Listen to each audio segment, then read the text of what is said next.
But in this right during the time of the highest point of the NFL with the Super Bowl. So it's a Can I make lot going on, man. It's a can I make a Super point Sunday. here? Yes, sir. Quick point. Why put the trade deadline on Super Bowl week? Like, come on. Hey, man. Like, move it 1 week above or after. I mean, what are you doing? I mean, it makes They don't no want nobody to sense. pay attention. That's the problem. It just makes no sense. It's just bad. Like, come on. You had to get that Come off your on. chest, didn't you? I had to get that off my chest. It makes no sense. There's no reason you should have it during Super Bowl week. Well, I will say this. I will say this. The Super Bowl at once upon a time it wasn't during this time frame. You know what I mean? Now it's moved into that over the years, but Right. maybe that's what it was. Maybe the NBA has always had theirs right around this time, and then slowly but surely the NFL has been invading that All Star Weekend trade deadline time Yeah. frame. 'Cause the Super Bowl has gotten later and later. It used to be in January, and the Super Bowl is now almost halfway through February sometimes. Yeah. And so What's gonna happen when it goes to 18 games? It's gonna be in mid-February. it's going, hey, Right. we got the Super Bowl in March. We're gonna I have know, March right? Madness. The NFL Yeah, is taking over, man. They took over Christmas. They taking over everything, man. They're man, this is building a wild, man. monopoly. But Brooks, yeah, I know you had to get that off your chest, man. But yeah, welcome to the show, y'all. Sorry, man. Sorry, man. No, you good, you good. Hey, man, this is the place where you can, heal up, express your feelings and all that kind of stuff, man. Just the sports couch. But hey, welcome to the show, y'all. This is Super Sunday, NFL Super Bowl, obviously. Philly Red Zone's here. I wonder why. I wonder who's going to pick. We'll figure all that out later. We're going to kick this off today with some NBA talk with the trade deadline during a period of time that Brooks just absolutely doesn't want to see it be done. And so we'll get into that like in 2 seconds. So everybody buckle up, get ready. This should be fun. And I know Cole got a lot to say too.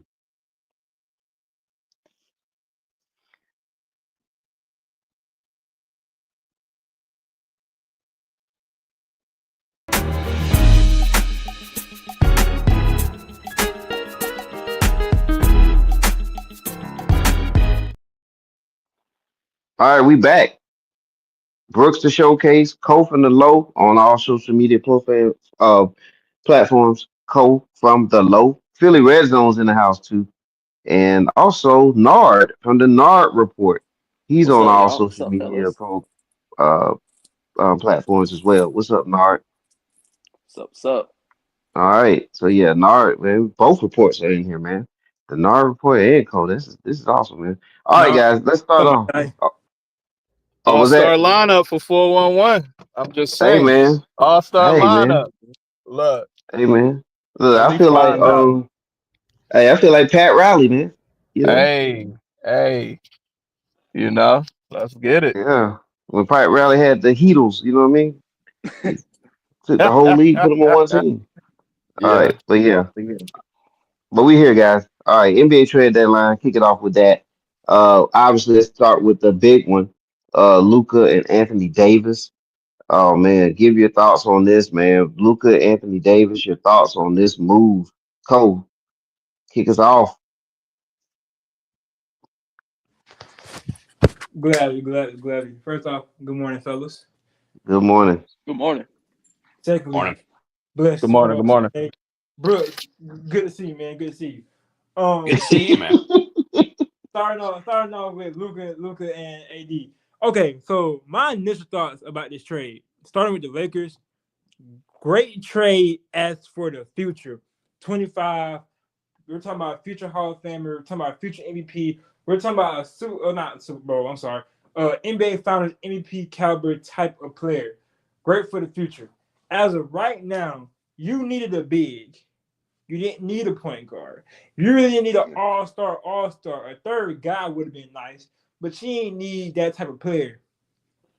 You went and got a point guard that you didn't need. And what I've been saying for both the Lakers and the Mavericks, they basically strengthen their strengths and not strengthen their weaknesses. Their Mm, weaknesses kind of got deeper if you're looking at the Lakers because you got rid of your all pro, all star NBA big that probably should have a couple defensive players of the year above him. NBA Final Champion 2020. You sent him to the Dallas Mavericks. You made that weakness point bigger than where it actually already was. And now with the Mark Williams trade being receded, now you really ain't got no bid. For the Mavericks side of it, I don't see what possible way you're thinking of getting rid of Luka Doncic. You're 25, and if you're gonna get rid of Luka Doncic, go get a younger star. Wemby's acceptable. Shea Gilgeous-Alexander is acceptable. But you went and got injury, and I love Anthony Davis. I'm an Anthony Davis fan. But you went and got a more injury-prone Anthony Davis, and he got injured in yesterday's game.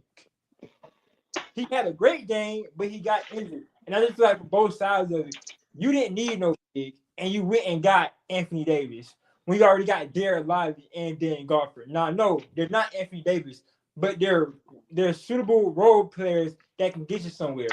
They got you to the finals. And you trading away the player that led you to the finals. Now, and the Lakers side of it, you also got a person that don't play defense. So I looking at both sides of it, I feel like both sides strengthen their strengths. And for the Lakers, they the bigger winner of the trade because of the future, but they widespread their weakness. All right. Okay, Brooks.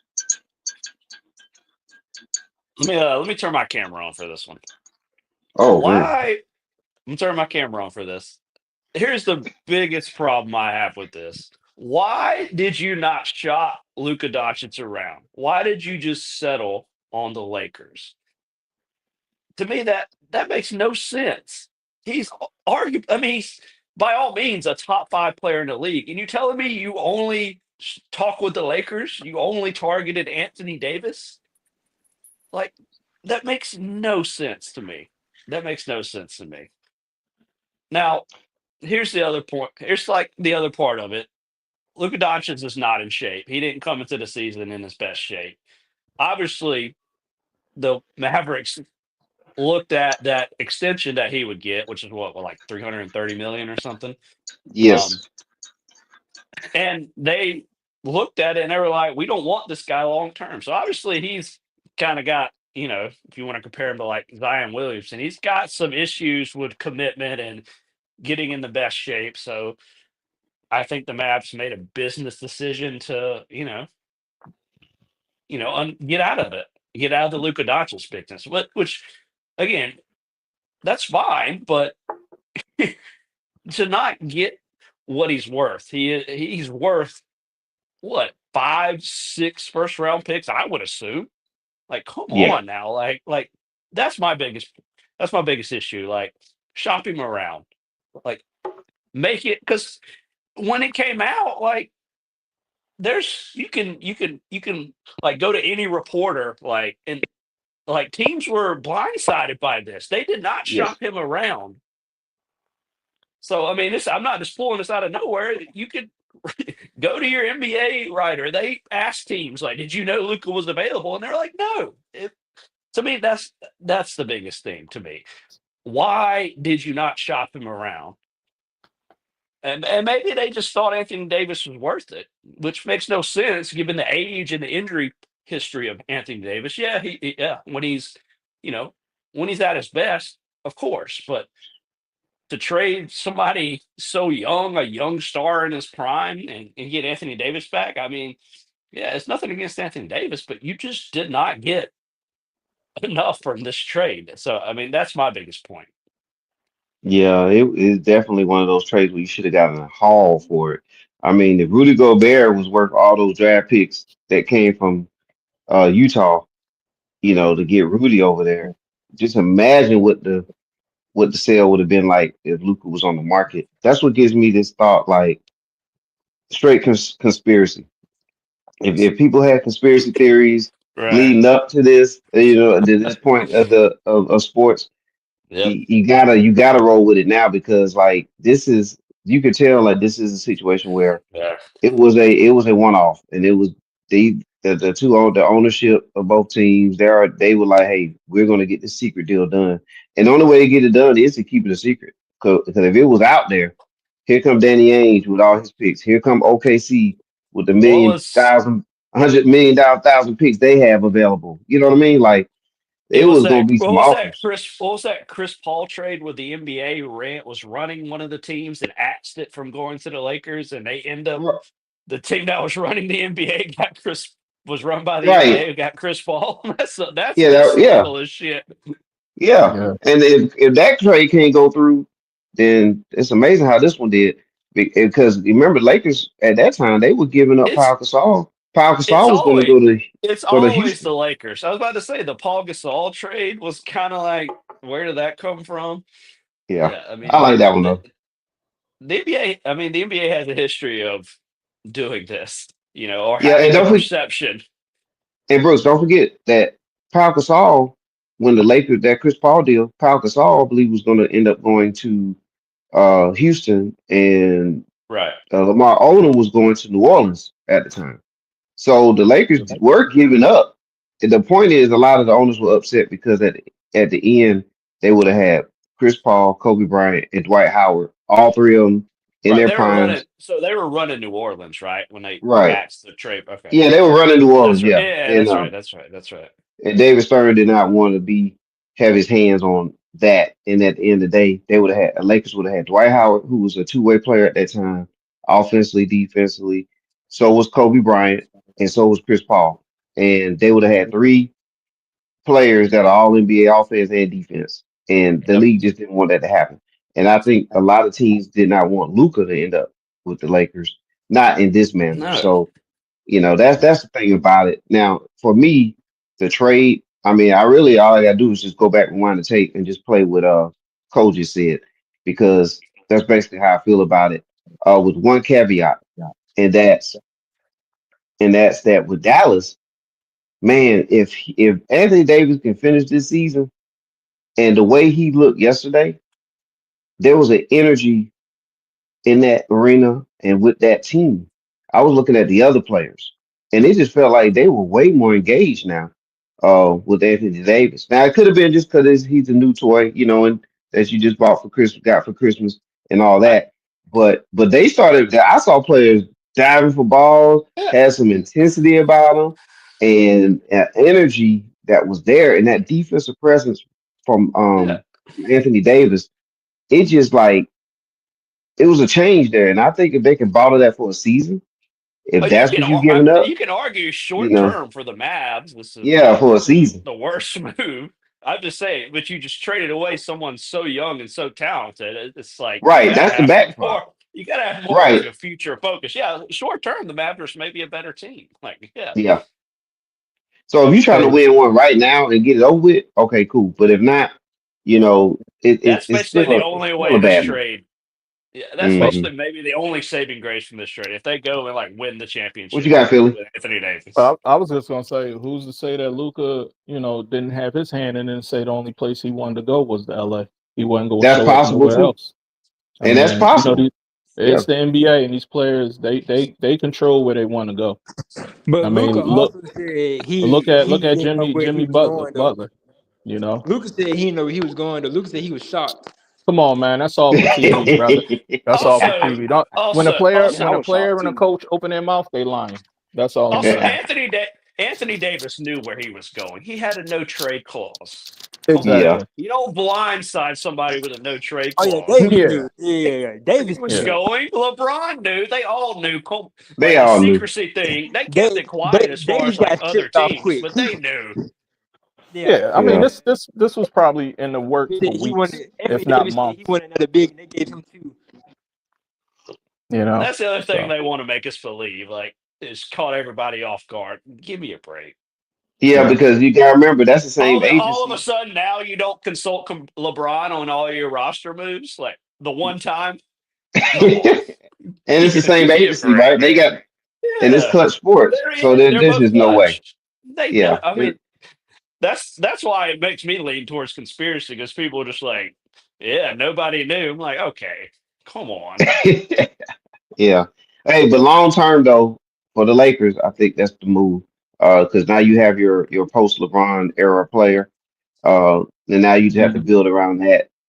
Short term, Dallas. I think, man, Dallas, man. Like I say, if he could play throughout the entire playoffs, I don't. It's gonna be hard to beat them. You have to start with Boston Celtics and say, okay, maybe they can because of the way they shoot the three and the way they've been together, and they have a cohesion on offense and defense.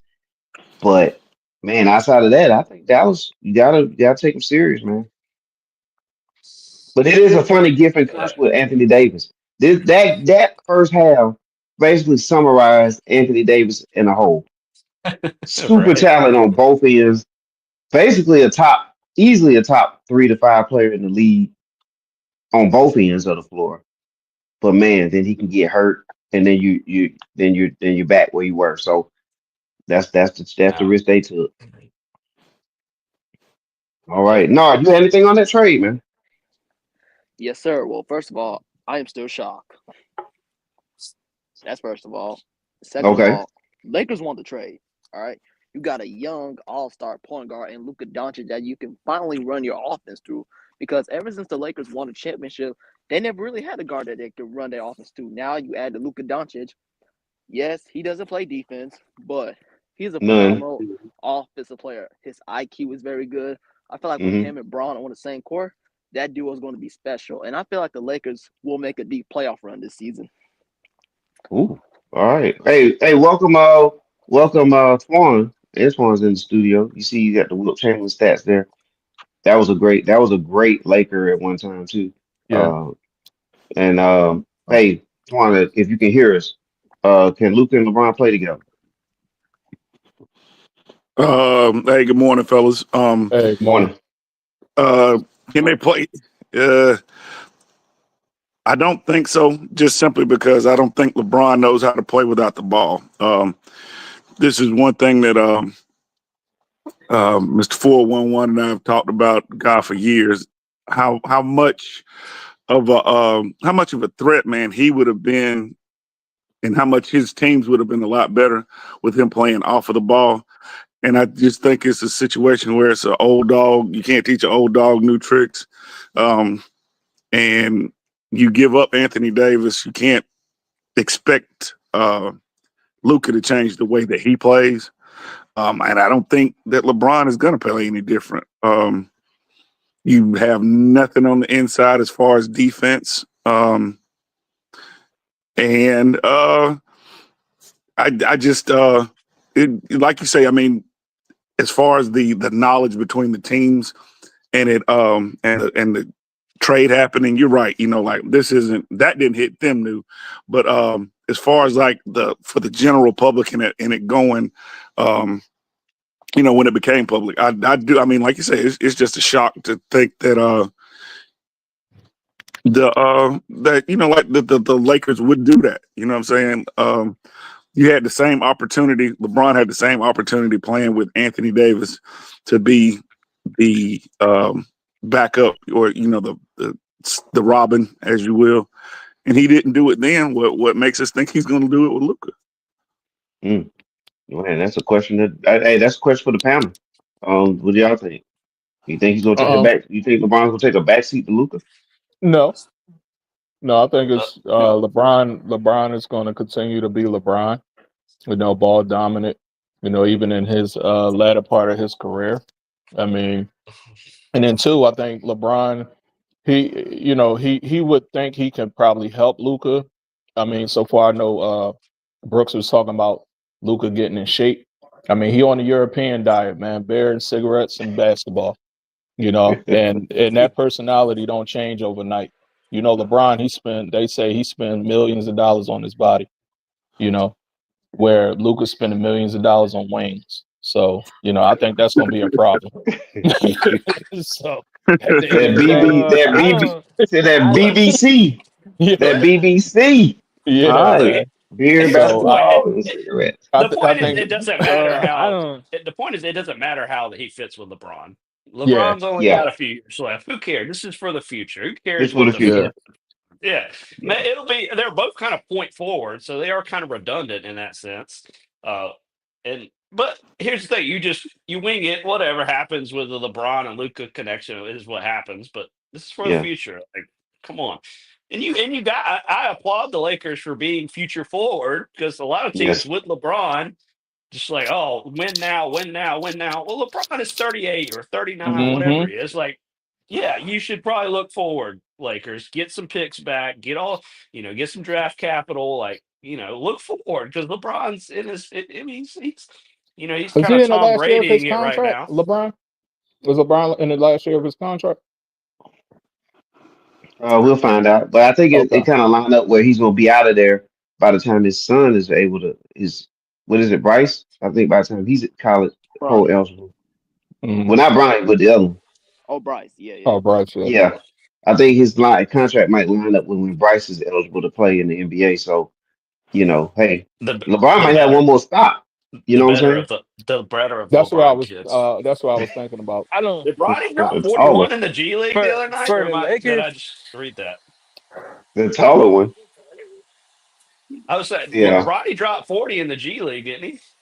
The other Well, night, yeah, last yeah, night. yeah. He's been having some good performances in the G League. Yeah, I he think yeah that's he the he league. he I think yeah, that's the league he for him. averaging about 25. Yeah, Mm. that's the league for him. I mean, that's where he should be. He should have been in the I, G League, working his way to an yeah. NBA team, but it worked out where he can get the fast track. But yeah, so yeah, I think LeBron's contract lines up with Bryce after Oh, he okay. plays a year at Arizona, and Oh, so okay. you I might got see you. LeBron move on to another team, which goes back to what you Yeah. guys were saying about Luca being the future. That's the future move. So hey, Yeah. it is what it is. All right. Hey guys, Atlanta Hawks. A lot of us are in that area. And I know Hold on, I Brooks is want to heavy on the Hawks. hold on. I wanted to talk about the can Bron fit with Luka real quick. I want to ask Oh, okay, Bron go opinion ahead. on Go that. ahead. Um, Go ahead. I think for Bron, I think for the Lakers to win, it's not more Yeah. so Bron taking a back seat. It's more so Bron playing alongside Luka. I think both of them got to play like how Kyrie and LeBron was playing in the playoffs against the Warriors. I don't think neither one can Hmm. take a back seat to each other. I think both of them got to play alongside each other if they want to win now, if that's the goal to win now. Right.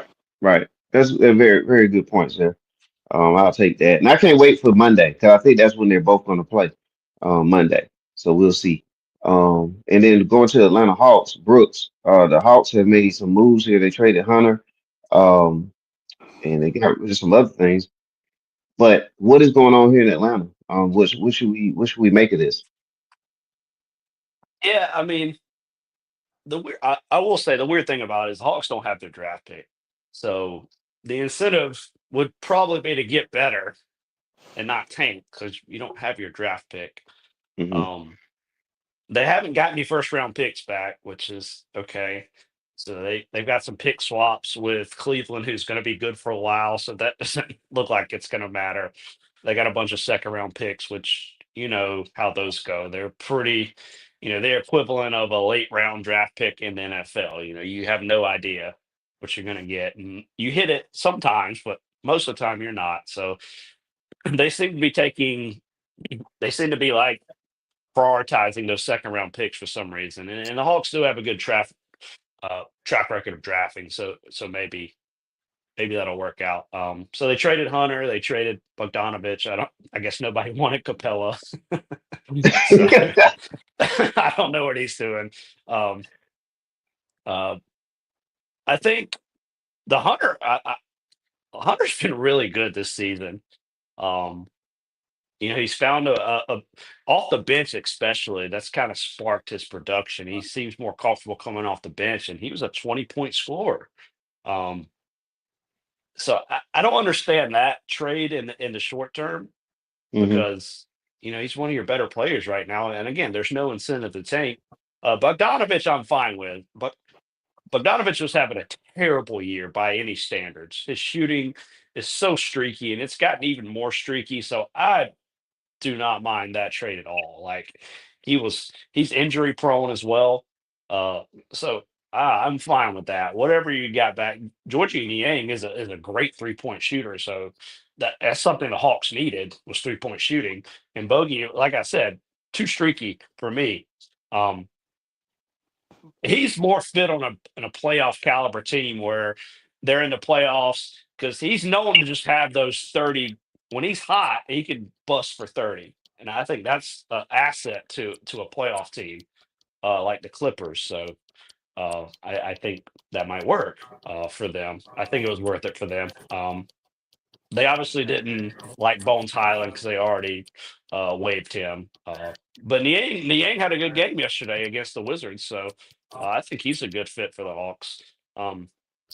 I'll say this: like with the Hawks, I don't know the direct. You rarely see a direction that this front office is taking, and again, I don't see it because they were rumored to be in the Brandon Ingram Yeah, I heard market. about that. So Yeah. like you want to trade for you're trying to get Brandon Ingram, but then you just trade away Hunter and Bogey and Capella if somebody wanted him. So again, I don't know the direction. Um I applaud.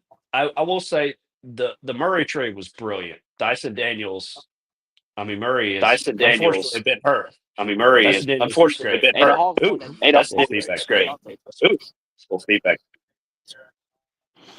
Bogey hadn't got over the Olympics. Bogey hadn't got over the Olympics. Uh-huh. On that, yeah. I Yeah, agree. on that. Yeah. Yeah. So hey, did Hunter end Hey, up going to Cleveland? but did Can Hunter anybody end up confirm that? going to? Can anybody confirm that? Say it Hello? again. Oh, hold on, Hello. I'm getting an echo. Oh, hold on. I'm getting Yeah, an we're echo. getting I'm getting got an a little echo. echo here. I'm getting an echo. Got a little echo here. All right, and nobody's gonna hear twice, right? And I'm just trying to figure where nobody's the gonna hear echo twice. comes from. I'm just trying to figure where the echo comes from. I'll post my questions. That way I don't I'll get an post echo my right now. questions. That way I don't get the echo right.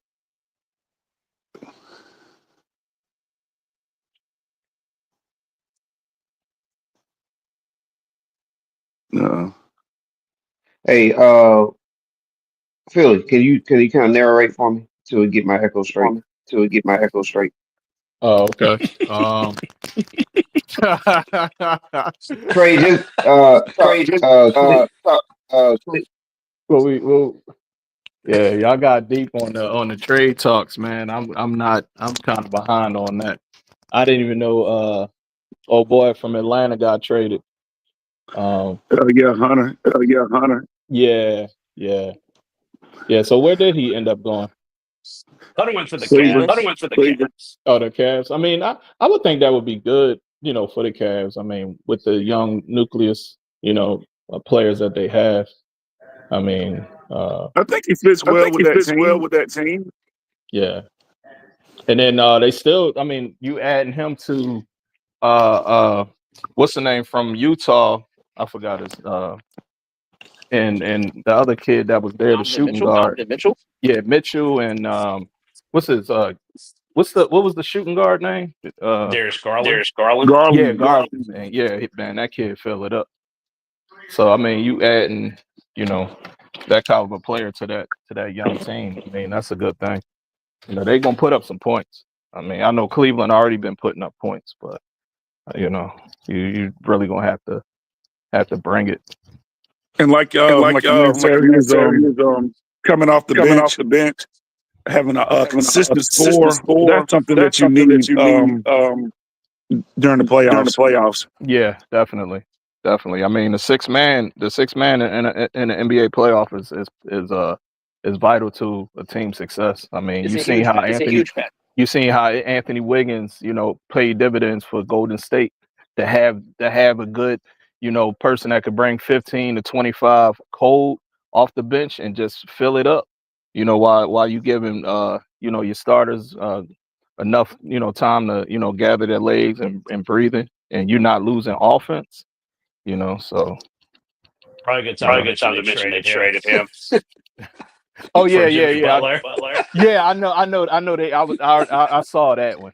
I saw that one. So but I'm just saying when he was that sixth man, that's how they operated. But yeah, I know he's on to Miami now. Unless they Yeah, traded him somewhere else and nobody knows. Mike check. you know. But yeah, that Jimmy Butler trade was I think a good trade for both sides. I mean, Jimmy been wanting to get out of Miami for the longest. I don't know if I I'd don't have know if paid I'd him have paid him 121 million 121 million though. though. No, hell no. But That's the cost of doing business in the NBA. You know, somebody gonna make the money. It is. You know. Yep. Yep. There's an echo from you, Antoine. It's And on me. me. Yeah, it's on both of us. I'm gonna go out. I'm gonna go out and go back in. Yeah. Oh man. So. Hey guys, Mhm.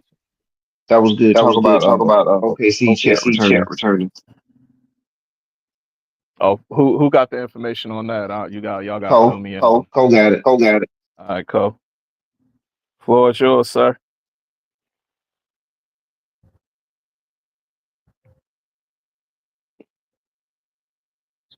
Cole. Oh, Cole dropped off. No problem. Can you hear me? Yeah, we can hear you. All right. I just don't understand why it's still echoing. Oh, But we'll fix that. okay. I'm gonna bring Twan back and see if it's him. All right. Twan. Yo. Am I still echoing?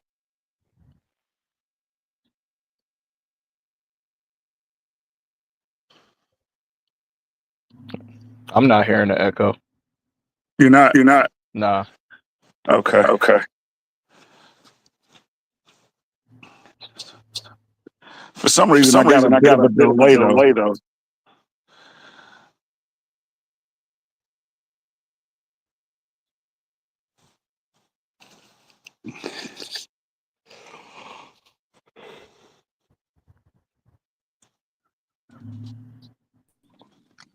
Y'all can hear me okay?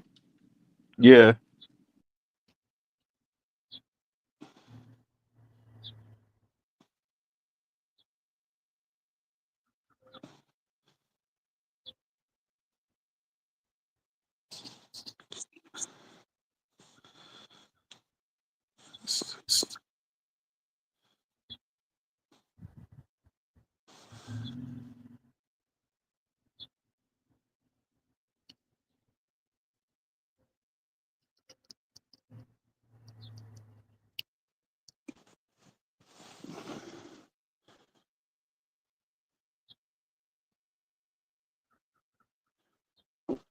Hey, Nar, you got any information on this OKC thing? Oh yeah. With Yeah. Shan Holger returning to OKC, big move. Biggest team in the West. Who's gonna stop these boys? I mean, you got Sage Alexander dropping 30 a game. Lee candidate for MVP. Come on now.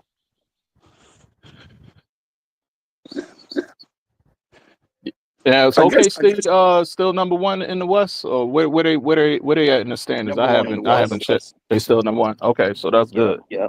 That's good. They staying They're true not to what gonna they fall were last year. Yeah. I mean, with them, it's just all about the playoffs now, right? Getting past that second round, because they got bounced last year in the second round by Dallas. Yeah. So yeah. How about you, Cole? What you got on this? Is it there? Well, I can tell you, with Chet, man, it's him being consistent. Mm-hmm. You know, saying the lack thereof. Shea needs somebody else that can create their own shot. And man, this thing is throwing me off. Because when I'm talking, I got to let y'all. Okay, are you on a wired headset or Bluetooth on your headphone? Oh, you dropped. But yeah, Shan returning to the lineup for OKC is a big move. He's like the white version of Kevin Durant. Oh, okay, cool. You can't go wrong with that. I mean, you fit in that profile. I mean, in basketball, I mean that's a good comparison. Yeah, he's a versatile guy. Yeah. Yeah, he's very versatile. Yeah. I think that's in addition to me. OKC, Cleveland, Boston. That's probably your tier one right now in the NBA. Yeah. Your potential finals matchups: OKC Cleveland or OKC Boston. Ooh. Yeah. Ooh. I know the NBA is cringing hearing this. The only one that they smile about is Boston, but the other, ooh, you talk about the viewership being next to zero. Yeah. God, But see, but it's the crazy thing about that. That's where the NBA needs to embrace that your team can win in any city. That's like the NFL. Any city. If Jacksonville goes to Super Bowl, the NFL is still going to be booming because they're going to sell it on the hope that your franchise can win. You can come from the bottom to the top. yeah, And that's what the NBA is missing. Push these young guys that are doing their thing right now. Push the yeah, teams that have drafted their players, remodeled their franchises, hired quality coaches, you know what I'm saying? And built a winner through team. and that's where the NFL got the NBA beat. I mean, I'm not trying to shift the conversation, but No, that's good. That's good. yeah, the NBA, they build the league around specific players. And when those specific players start to phase out, get old, retire, their skills is not where it's at. Now they're banking it on finding the next, big player. And I'm with you. I mean, it should be about the team versus, you spot the individuals in there, kind of Right. like how the NFL do. But I mean, they really honed in. Like again, at the end of the day, the NBA is still a LeBron league, no matter who won. Even when Steph was at his height in Golden State, won the 3 or 4 championships, however many they won, it was still considered a LeBron league. He just lost. You know what I'm saying? Right. And now with you hearing Cleveland, you hearing OKC, you hearing these other teams, and then you throw a Boston out there, and then Tatum is a name, but he's not the biggest of names. Like, if you're not following basketball, Tatum can walk right past you and you wouldn't even know who the hell he is, because they really don't really push him like, they push the other guy. So yeah, I'm with you with that. They need to do a better job of marketing the product. And then 2, I mean, you got a lot of European players that are marquee players in the league, and unfortunately, they don't push them. Like that. When the Joker won, I mean, yeah, he was the MVP back to back, but again, no, I mean, if you're not a basketball person, you wouldn't know who the heck he is. If somebody said said his name to you, like, all right, who is that? Right. So yeah, I'm that's why I'm like, I know they cringing thinking about finals where you can get OKC in Cleveland. I mean, my God. And that's automatically going to 7. Yeah. Oh yeah, automatic. I mean, and then but the thing is, who's gonna buy who want to buy commercial rights between those games? Because I'm pretty sure they already got the numbers. These companies, they put that thing together early. They already can tell who's how many butts gonna be in the seats during the finals, and then how many people gonna be watching on TV, Yeah. and then how much they can sell that ad space for. Oh yeah, it's definitely going to be sold out. Yeah. Yeah, and it's funny you said that about the Joker because he's doing historical things, and that's another great story that you can tell. Is like he was sneaking around pigs. He was dressed during a commercial break, and now he's like doing things that only Wilt Chamberlain has done or something. Mm-hmm. Like you got to sell that stuff. Yeah. Hey, And that's where they dropped the ball at. yeah. Mr. Brown is in the building. Henry Brown is here. Ready to drop his knowledge. Mr. Brown, welcome. Oh yes, 12:03 afternoon. Good afternoon, Mr. Brown. What's your thoughts on the NBA to this point? The NBA is America. And you know why America is having a problem with the NBA? because whites What's don't that? take it up like minorities do in this country. So they have to So go they have to abroad go to find abroad to find under. every now and Every again now and again, you there's an echo there's an here. echo here. So I don't know what's So I going don't on, know but I what's going want on, to but I just want to just look at flag at flag Duke. at Duke. Hey, I'm willing 411, to I'm gonna sit here drop and see if I'm the echo. I'll get back on. Okay, drop and come in.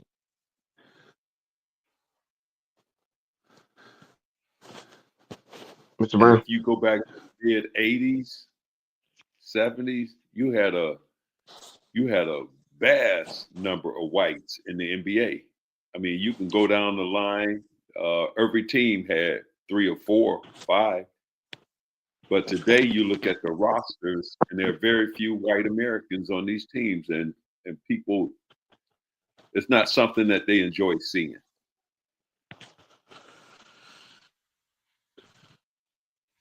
All right. Well, Cricket. yep. All right. Well, hey. Also, how do you feel about this Luca LeBron trade? I mean, Luca and AD trade. I didn't believe it when I heard it. I thought, it was one of those internet hoax. I thought the same thing. Yeah, I was like, fake news. yeah. I'm just not a fan of Luca. For whatever reason, you can say a lot of things to me about me, but I'm just not a fan of his. You got to be able to defend in the league, and I watched him get cooked too many times. He's a liability on defense, and the old accent, defense win championships. Yeah. You're not going to be able to rely on him to stop anybody. Well, he's Yeah, definitely that is gonna be. true. Yeah, he's definitely Defense gonna be is a the liability attitude. on defense. Yeah. Yeah, I'm just curious about it because LeBron and as the LeBron that we see the last couple seasons and Luca that we seen currently, like neither one of them are defensive players. Like if you just watch the film, they both allow players to just lay the ball up to the basket, not contesting shots. They may initially try to get in front of somebody for a second, and that's about it. And that is something that's not going to change. No matter what anybody say, you're not going to change how you play defense. Like you're Mm-hmm. not going to become a non-effort on defense, and then all of a sudden you become a great defender. It doesn't work that way.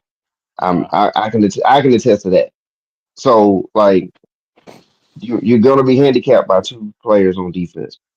Now, so you score these points and generate these points, but you give them right back. That's a big concern. But again, I think like we were saying earlier, this was more about the Lakers getting their future star moving forward. And then for Dallas, it was about not really wanting to pay and invest $300 million in Luca. And they rather just get a guy that they can try to win with right now.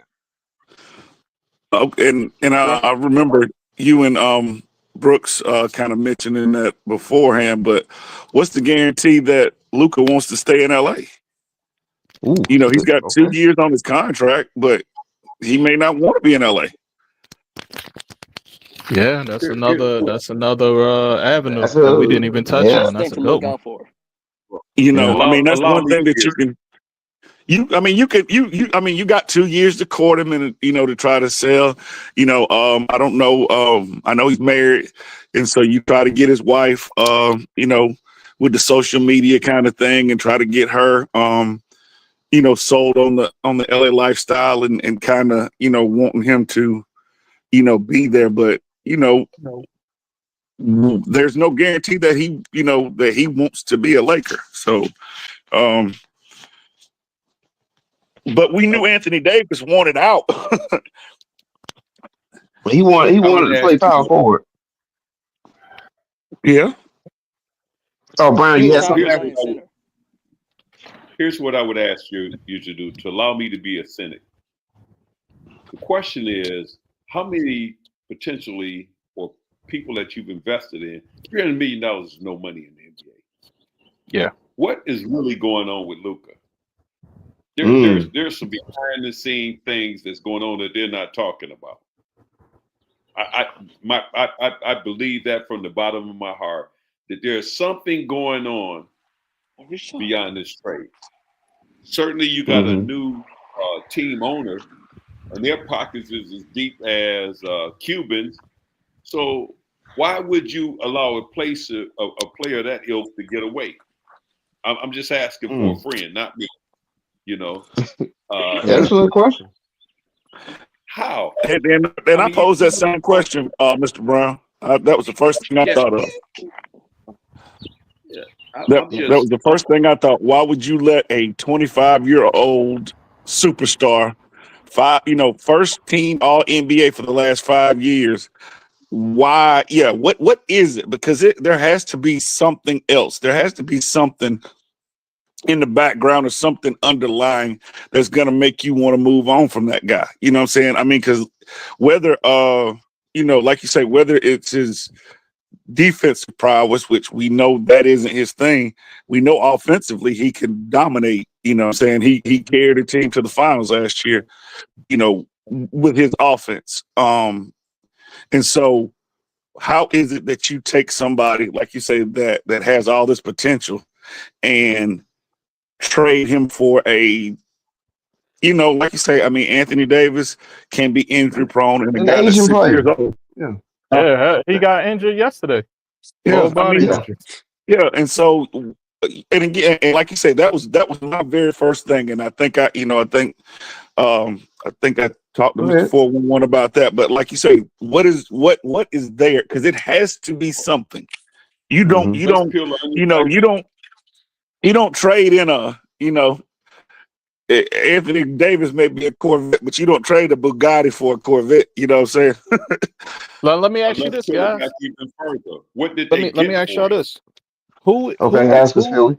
in this off season that's coming up, because I know we at the mid part, the latter part, we be hitting the playoffs and all that stuff soon in the NBA. Mm-hmm. But who is due to come out in free agency that Dallas may be able to target, that'll Mm. be better. They can better market a player and actually, make Mm. more money off of him, because maybe they can't. They realize they crunch the numbers and Luka is not that marketable, to sell jerseys. In Dallas he is, but around, the NBA and other cities, you can see a LeBron jersey anywhere. You're not seeing Luka jerseys being purchased and all that. And I maybe mean, those owners is looking at that too.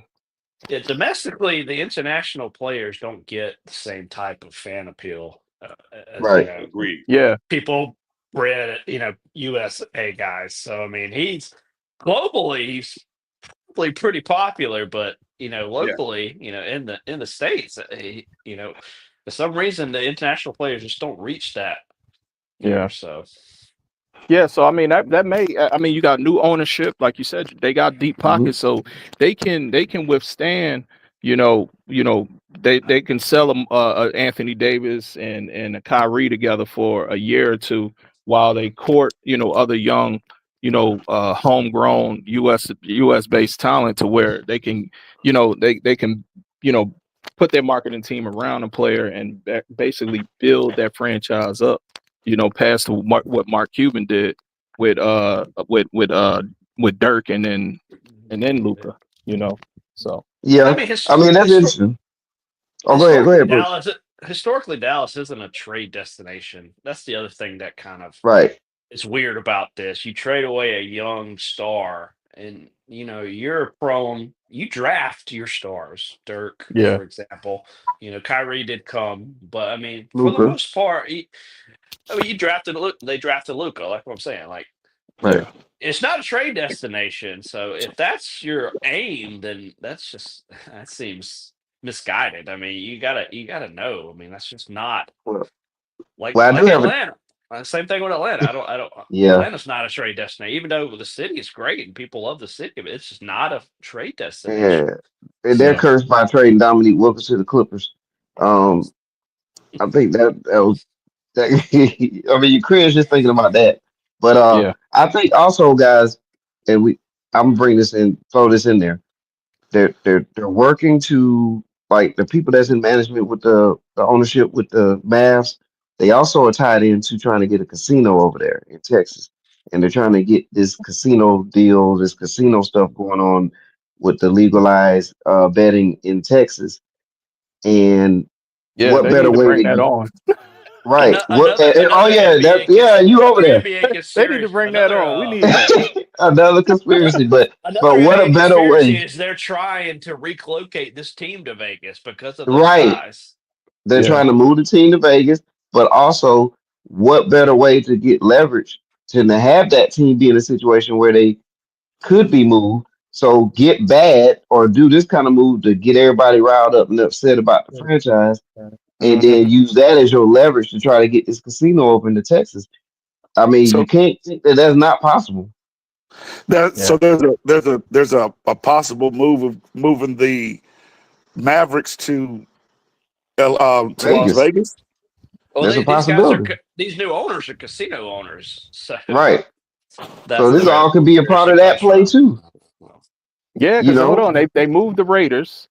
They got the hockey team. They moved the right? Athletics. Yeah, they missing the basketball team out there. Why not? They, The they Las just Vegas, missing the Because Las they have Vegas the Mavericks. athletics. The Las the Vegas LA. Mavericks. I like It that. sounds good. Hey, Mavericks. Very, very Hey, good. and for those who play spades, you know there's Maverick on the card. There So you there you go. go. Hey, you I talk would about tell you, marketing now. Now we talking. Well, it seems you like if the league wanted to help that out, they would just get to what I'm saying, put a team out there and then find another way to put another team out east. Nah, that's gonna be too much, man. The NBA is already diluted You think with so? teams, man. Yeah, they diluted, man. They are they if they add two more teams, dude. I mean, you can't find good Well, basketball Bronny will be players able to play, past the 10th pick in the draft in the first round. After that, it's all crapshoots. You know, but that's you why have a they team do. for, but you have a team available for Bron and Bronny then No, if no, you see, see they stop. They expand. already got a Okay. team. It's called the Lakers. Their daddy has already got them set up. You know, All right. anytime a G League player just made $10 million, I'm like, come on now. Come on. All I'm gonna right. beg the What you difference got? with that. I'm gonna tell you that basketball, you have the issue with basketball is coaching, not players. You don't have a lot of great coaches uh, to bring out the talent. You look at that guy that's done had 5 or 6 jobs as coach in the New York Knicks. Horrible, Tips. horrible. Who? You talking about Yeah, Thibodeau? he's horrible. Then you look Oh, at you don't think he's No, horrible. Thibodeau is not. He's not a good coach. I mean, I'm with you. I mean, I think what hurt the NBA is the 3-point. he. Everybody want to be 3-point shooters. I Nobody's mean, he playing low post. Nobody's trapping. Nobody. They're not doing playing Nobody's he not did. basketball. driving to the He did basket. single-handedly shorten Amari Stoudemire's career by probably 5 years. So Yeah. He did How do about that. that? Him and Yeah. That's what I'm D'Antoni, they both did it. He's a horrible Well, I coach. mean, and But then you look at it too. Oh, my bad. Go ahead, Mr. Brown. Go Don't ahead. forget Mr. Brown. no, I'll just tell you that basketball as a whole is talent rich Yeah. because it was globally. You may not have look at Shea Alexander Yeah. out of Canada. Canada. Yeah. It's a global sport now. So you're not going to just get people from the playgrounds and the universities of in America. What you have to Mm-hmm. do is have a scouting process that scouts globally. You can no longer relegate your scouting to just Division I schools because there are kids in Division 3A and 2A. They can play, Yeah, but they don't get the they can. opportunities. But They you know don't what? get down You there. know what? And I think that's what kind of hurts the game domestically, though, because it's so Yes. global. Yeah. And Well, these, so my thing is a too. lot of your international players are the best players right now. Yeah, they Yeah. are. And the thing Although is with that too, what you do is with college, I think what you do with college, instead of you go back to kind of the way baseball is. Either you're going to play 3 years or you don't go at all. You know what I'm saying? Like and enter the G League or something along those lines. But I think where American basketball has lost its some of its thing is player development. Guys that come out of high school now, yeah, they have all this ability to jump and do all of this, but they're not really they're Totally not agree. skilled players. Yeah, And well, it's they do something that one. you They do learn how one to do thing in well, college. and they focus on that. That's where the AAU tore up high school Messed basketball. These kids don't basketball up play as high school well. basketball. They do And AAU, and that's well, it. here's the thing. Here's the irony of it. What's college basketball known for? It's coaches. Like the coaches are the stars in college basketball. Yeah, Yep. But yet you have all these legendary coaches, but yet you can come out after a year. So they're not staying in these systems with these great coaches. So I mean that's kind That's of true. like what's problem. I mean, I agree. Player development's terrible. It's And see, just I think that's AAU is just exposure. You just yeah. play, And, play. and then that's the bad part about it. You know what I'm saying? Like you say, you the fact that you go there for 1 year, I mean, like, you know what I'm saying, you got a lot of kids now, they're there through freaking basketball season. That's it. You know what I'm hmm saying? They're not interested in going to class. Hey, they're gonna do just enough to get through this 1 year that they have to declare themselves, And I, eligible for the draft. And I like I said, I think that hurts. Just I'm like aging you say, myself, Phil. I'm aging myself here, but like playing multiple sports helps you. yes, yes, Like yeah, it develops other skills that you can't get from just playing your sport over and over and over again. Say for yep, somebody like I think Tony Parker was a really good soccer player, and then I think that helped him be a really good basketball player. And a People, good example, Oh yeah. kids and, focus on one sport these days. and a yes, good sir. example of that, a good example of that is I played tennis, and one of my teammates in tennis was a fullback on the football team, hmm a fullback, and it was the reason why he played tennis was to work to get light on his feet. You Yep. know what I'm saying? So that's a good example of using the You multiple know what? sport aspect What? of that. Yeah, and then You and know, when that's what everybody did, especially like all like the school athletes. You know what I'm saying? He was the quarterback or the running back in football, so that gave you some toughness. In basketball, you learn how to hand out the shooting, yeah. um, Coordination. jumping, doing Agility, that, all that stuff. Yeah, and then endurance. either If you have to have you play. endurance. Yeah, then you played baseball or ran track. You know what I'm saying? But hmm like you said, you were doing different things, and different things gave you, like you say, Yep. it developed different things, and you learn, and then like you say, each thing helped the next thing out, And and Hmm. I think that's what they do in all sports now.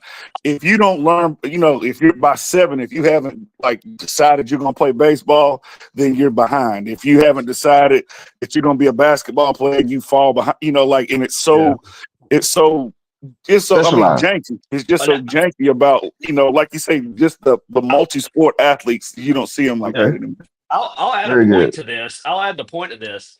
If you at a very young age stay with a sport and do it over. Think about the movements, your repetitive movements of like shooting a ball, like throwing a baseball. Your hmm body's going to break down earlier because you Yep. do it so over and over. Especially like you think about the cutting and jumping that Yeah. requires in Mm, basketball. Like interesting. you're taking years off your body by Yeah. not Yeah. Derrick doing other Rose. sports. Look Repetitive at Derrick Rose, man. movement, He's been yeah, playing the game repetitive since he was movement what, since you're 7. like what? Yeah, repetitive Right. movement since you're a teenager. It's gonna it's gonna shorten your career. Yeah. Interesting. I, Yeah. Yeah. I have one for you. I have one. So Yes, I sir. stopped going to basketball games and watching, but someone was telling me about this kid that played, and then they got an 8th grader here that's 6'8", whose skills are off the chart. But I go to this basketball game, House and County, and I'm sitting there and I see this kid sitting on the bench, and we come into the game.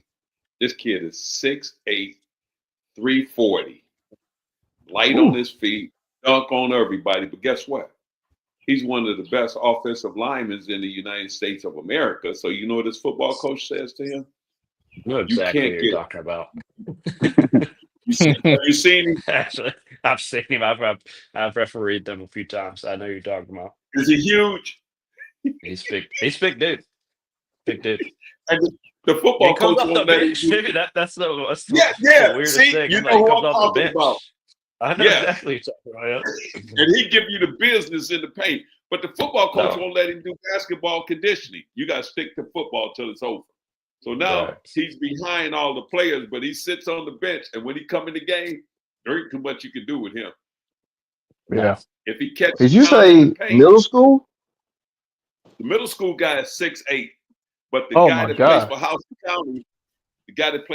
County, is 6'8", 340, 350, and he's a sophomore and rated one of the best linemen in the United States. Who, Well, in high school Plenty football. tall. who the hell is his parents? Golly. Shaq I'm done just dropped saying, some DNA somewhere? Come on.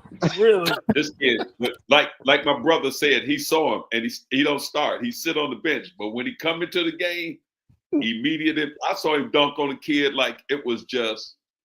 I'm telling you, I'm Long like, arms damn. too. Yeah, Wow. this guy, this big, can get up like this and dunk. And once he get a rebound, just going back because you're not getting it. You're not gonna knock it out of his hands or anything like that. Yeah, And he don't 6'8", start? 340. And he There's don't other start? kids He doesn't start. He comes off the bench. I wonder But if that's that's So I a was so agreement surprised with that dude the just come in and start with dunking on people, and I'm just with like, the football why is this coach. guy not starting? With the What? football Yeah, coach probably wait. told him. Told the basketball coach don't start him, Yeah. you know. I'm just saying. Then the kid that's in the 8th grade, the 6'8", went to watch him the other day, and I got up and left. I said, "This is a giant playing amongst midgets because he can handle the ball, he can shoot. Man, he dunked on their whole team, and when I say the Wow. entire team, all 5 of them was down in the paint. He drove this one guy and jumped just inside the free throw line and dunked on all of them. I was like, man, this is. Good He Lord. sound like Will Chamberlain. Yeah. But listen to He's how we in talking 8th about grade. middle school and high Yeah. school kids playing basketball, and now you got AAU coaches and your middle school or high school coach telling you, "Hey man, we already know you're gonna be a one and done. The culture is already set for him. What you think he's Look, thinking of?" I've You know? interacted with so many like AAU coaches or club coaches, and you can see why there's no player development. One of them, this was years ago. A club coach came up to me and started barking at me about the other team had the quarter ended and the other team had possession, and then they got it back because of possession error. And I had a coach come up to me and just yelling, "It's like they had the ball last." I'm like, "Are you serious? Like you don't even know what the possession error is, Yeah. and you're Mhm. coaching a club team like."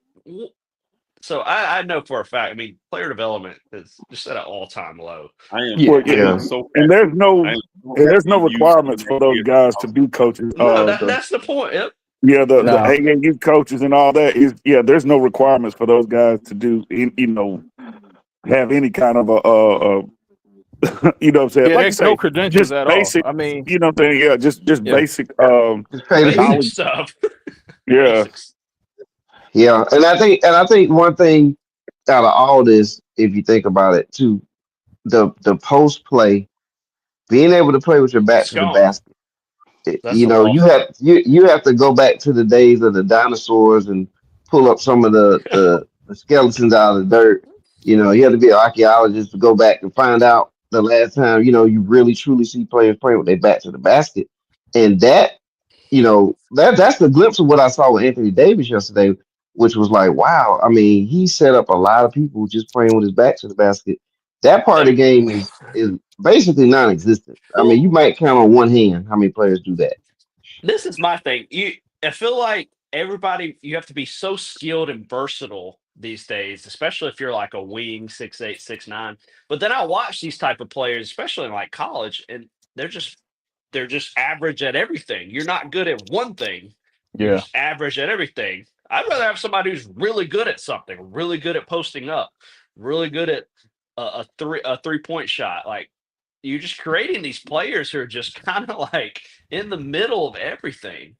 And I watched this with Georgia yesterday. Like they got a guy named Dylan James, and he's just kind of this hybrid guy, and he's not good at anything. He's athletic, but he's not really good at one thing. Like that's a lost art, I think, because yeah, it everybody's got to is. be so versatile. Everybody's got to guard every position and things. So, I mean, Yeah, and you get that nonsense about positionless basketball. We get into that right. that dumb term. It was, like when like you say, when we came along, it was 5 positions on the floor. You had a Mhm. point guard, you had a shooting guard, you had a small forward, you had a power forward, and you had a center, and everybody had different jobs to do different things. You know what I'm saying? And yeah, I mean, a lot of it was based on your height and different things of that nature. But you know, like your center didn't stand out at the 3-point line, waiting for the Right. Yeah. damn jump shot. He was down there with your power forward, controlling the Yeah, paint clearing. Yeah, and getting controlling the plane, rebounds. clearing out. Yeah. Yeah, and now, like you say, everybody just wants to be this positionless basketball and this, all that stuff, and it, like you say, the game. I don't think the game was made to be played that way. I think like No, you it say, wasn't. It you wasn't. got guys that are in Now, position, and now, Twan, you're not utilizing. It's. I mean, again, you get into the what they call that crap, the playing the numbers or whatever. It's Yeah. it's better for you to take Analytics. threes and the hit them. analytics. Analytics of Yeah. the game. Okay, but what are percentages? How hard is it for a guy that's 7'1" who's 3 feet away from the basket to hit around, turn around, hit a hook, or And like like that seems like that would make more sense to me than worrying about a damn Okay. 3-point shot. but Okay. here's my Right. thing. Right. I Right. refereed this guy from Lee County. They had a post player, probably 6'4", 6'5", but his post moves and his touch around the basket was great. And I sat there and thought to myself after, I was like, he's not going to get drafted anywhere. He's not going to go to a Mhm. major D1 school with that skill set. He's 6'4", 6'5", banging in the post. Nobody wants that. Yep. That's the other side to it. He Now, shot a couple and threes Here's the now, key. but I'm just saying, like, Here's the key to all of it. Who can teach mhm. to play in the post? Because you got most of these little coaches at 5'10", 5'11", 6 feet. How are they going to teach you to do something that they've never done? And they won't take the time to read or do film study to teach the post. So when you use the word position basketball, it's called lazy basketball. You That don't is want true. to spend taking your big guys down on one end of the floor and working on their footwork and teaching them how, to work the paint. You don't want to be down on this part. You want to move up. So if you make a move, you have room to get to the basket. The rim is your friend. All this stuff is no longer being taught. We're spending practices. You watch kids watch warm up. They'll be out there shooting. Even the worst nobody's shooter on warming the up in the team paint. is out there putting up threes. Yeah. Yep. And I'm Yeah. gonna throw something in there, and this is at the youth level, and these are two one or two people that I would say could take a hand in this too, is the parents of these kids, man, that have these abilities, that have the height, the weight, the metrics. And then let's say you are a coach that want to teach the fundamentals of basketball, but then they look at that and you go to a game and they teaching your son low post, and then the parents going to the games and they watching these other kids same height, same weight, and these kids are shooting threes and they getting the fanfare, and the other coaches and college coaches talking to them, and nobody talking to your kid learning these X's and O's and how to play the game the right way. What you think a parent gonna do? They're gonna take that kid off that team and put him with a coach that's gonna get him seen. Because Or I get them mean, what they it's want.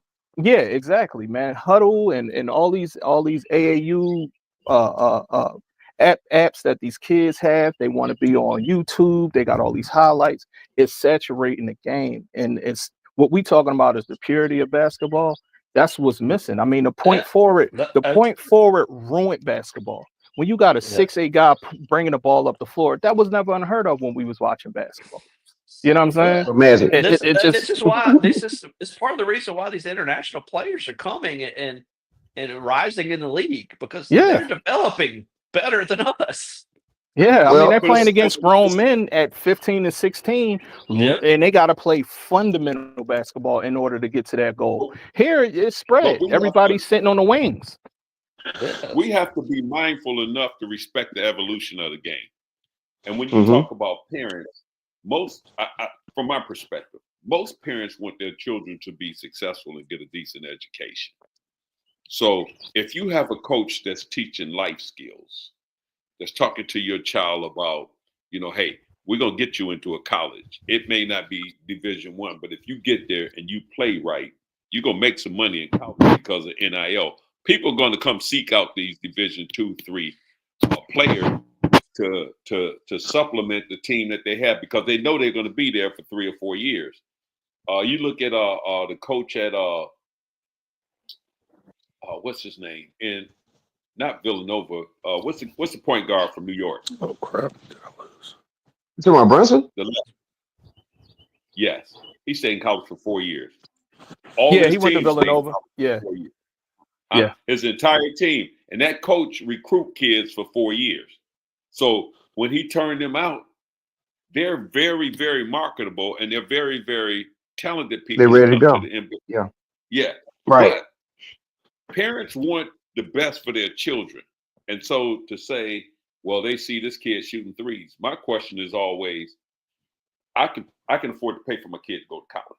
But what I can't afford for him to do is to get with one of these teams and all of a sudden he's playing what we call, and it's a derogatory term, street ball. He's out there hoisting threes. He doesn't have a good set of footwork. He doesn't have the fundamentals of the game. So now you're creating a liability. Like the good coach, and that's the word, coaching. Mm-hmm. You have to find somebody that's going to talk to your children about life skills, teach them how to make the appropriate choices. yeah. It's just, that. And again, I'm older than all of you guys in here. My coach retired here in Macon, and I got to tell you, we didn't want to play for him because he came. Now, I was in high school in '70, so it was Black awareness, and he came to us from Kentucky. And his story was the way he talked. We like, we're not playing with him because he's a racist. We never met the guy a day in our life. But you know what he broke us from? He went out and got all freshmen for the varsity and told us we weren't welcome in his gym under no set of circumstances.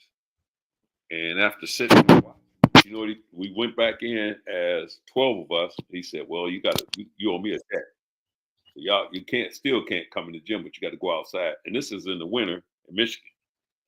So we were running outside for about 3 or 4 weeks before we were ever even allowed in the gym. And then he wouldn't let you touch the ball because it was just wind sprints up and down the floor. Yeah. The assistant coach took the guards down on one end, forwards on one end. And what he would do is give you a paper of the game you would have to read to determine, what are we trying to do? It was fundamentals. And most of us went to college and most of us became successful because he invested in us. So, Yeah. my mother never interfered with him. Never. Yeah, but that's the and that's a noble story, and I agree with you. I mean, I had a son that played baseball, and I wouldn't bother the coaches, but being around teams and young athletes that can play, man, everybody's not built like that. You got some parents, they interfere from day one. They, what I mean, and that's where the culture has changed, and that's where I was going at with it. With my comment was the culture and identity has changed in basketball, and that's why it's diluted. I mean, again with the point forwards, everybody want to shoot threes. Nobody want to play low post. Like Brooks said, he seen a kid that was dominant in the post, and the first thing he said, yeah, this kid is not even gonna get no looks because you got college coaches and you got pro scouts. They don't want it. They don't want that.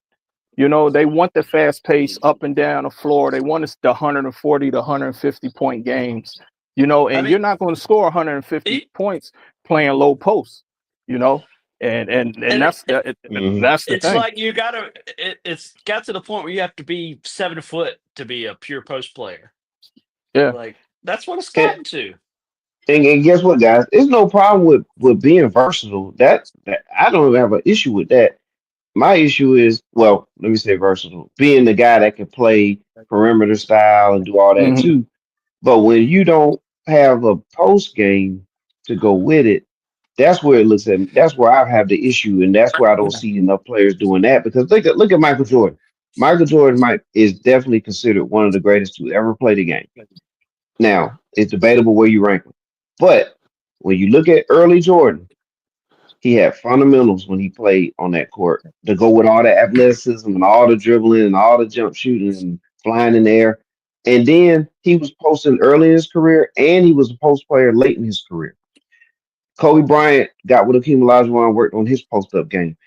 All I'm saying is we don't see players with that style of ball where you could like do both. You know what I'm saying? Be able to, and that's what takes them away from the game It's too, because you see too many players all doing the same thing. it's Yeah, everybody analytics. face up. Yeah. It's analytics too. It's Yep. like a 3-pointer or an easy layup or dunk. Those Yeah. are the Yeah, two most efficient shots in basketball. 3-pointer because I'll it's tell worth you. more than two, and then a dunk or a layup because it's easiest. So you get rid of that I'll tell you this. mid-range post game. yep. And Any then more it's all comments? started. So we, Then the law started I will. rebounding and low. If I if you shoot 20 threes, I'll make more yeah, layups than you will threes, and I'll absolutely. keep the game close until it's time to win. Then I'm gonna get you down in the paint. The thing is like I say, I'm talking to you guys from a bygone year and era. Our Mm-hmm. coach taught us everybody on the team have to post up. If we get a switch and we got one of these 5'10 Mm-hmm. guards, he Yep. going down in the paint quick. We gonna get Yep. him out the game, and we getting layups. Yep. But that's changed because we give mercy on these players. You get a little bitty guard in the NBA. How many times you ever see him get posted up? Not Not Because they often. switch up rarely. 6, 7, 8. They'll shoot a Yeah. jumper over him. So And I'm gonna give that's the credit. And I'm difference. gonna give credit to a guy. Oh, go ahead. I'm gonna give a credit to a guy. Kyrie Irving does have a semblance of a post game too. When he has a Oh yeah, guard that's like his height or lower, and that's what like you just don't see enough of that across the board. But that And that you goes want to back to know what you why he said, Mr. got that Brown. though, Mr. 411? His Why is dad. that? His dad is a former old school point guard, so he taught his son that. Yep, that's right. He Brunson, did play at Boston University. Brunson daddy taught him the low post. He took time to teach him Hmm. that. You know, Yeah, and that's the thing. That takes time to develop that skill with a natural athlete. And if you don't take time to develop that skill and that nuance and knowing how to work your way around a basket, how to position yourself, how to use the backboard, whether you're gonna lay up left-handed or right-handed, depending on how you setting the defender up, how to, where you at with the spacing, all that is learned. You know what I mean? And if you're not taught that, then I'll, and you try it, it's like riding a bike. You're gonna fall on I'll your face. I'll make another point here, and it's with the culture of today. You're moving high schools, you're moving colleges, you demanding a trade in the NBA. You don't keep a coach. Players aren't keeping coaches for that long. There's Mm-hmm. continuity. Like, if you Yeah. want to really learn from a coach, I would assume you will want to be. It would take 2-3 years to really like absorb what that coach is trying to teach you. Yeah. And these players are just jumping from coach to coach to coach, and there's no continuity. And I think that hurts their development as well. Oh yeah, yeah. definitely. That's Definitely. fair to say. That's fair to say. All right, guys, and man, we took that. I love it. Oh, go Went ahead. on a tangent there. Kids are finally these Yeah, kids that's are finally getting some money because the NCAA, they were horrible, horrible. You pay a guy who never dribbled a ball, ran, or did anything $2 million a year to play. That yeah. Miles Brand. Oh man, It's look, it's brutal, guys. hey, 411. I got to make a Yeah. dash. I got to make some crab cakes for the Super Bowl, so I got to get Hey, rolling. and that's what we're about to talk about right now. Oh I man, mean, let's get so to you make it, and we about to talk about it because Shut. Cole. All right, I got one shout out before we switch discussions here. When Yeah. I Okay. worked at Georgia, I worked for the basketball team. I did a lot of their film stuff, and they had a coach there, Pete Herman, who famously taught Coach David Robinson, and he was a Ooh. low post coach. He taught low post moves, and that's the last time that I've seen a coach like really like teach players post movements. Wow. So Big shout out shout to out. him. Shout yeah. out to Yeah. Wow. if you coach David See. Robinson, you probably know some things about post moves. So, Oh yeah, Yeah. definitely. Yeah. so And yeah, Well, and I'm gonna see get Dave out of here. Robson. All right. Happy We'll New see you, Year, Mr. Brown. everybody. All right. Take All care. right. Right. Super Bowl discussion, gentlemen. Cole from the Low is here. Super Show edition. He is back. He's ready to chop it up. I know Philly Red Zone. He has what he needs to say here. So the Super Bowl discussion here: the Chiefs and the Eagles. There you go, right there. It is now time. So let's talk about the Super Bowl. Philly Red Zone. Yes, sir. Interesting name there. How this is gonna go down, man? How is it going down? Oh man, I mean, for one, I'm ecstatic that the Eagles is back in the Super Bowl after you know, a small little hiccup last year, well, a big hiccup last year, to be back in the big game against KC, so they get another crack at KC. I mean, they got a marquee running game that they bring in, you know, Yep. off the bus. They running the ball. I mean, having Saquon Barkley, having a dominant offensive line, and then you add Jalen Hurts with his abilities to run as well as pass. With AJ, Devontae, and Goddard in the passing game. So their offense is going to be clicking tonight. I mean, and then they also bring to the arena, this season's Superdome, the number one defense. I mean, they're fundamentally sound playing under Vic Fangio. I mean, they that was the Achilles heel this prior year where they lost six straight. Their back end of the defense was just couldn't hold up.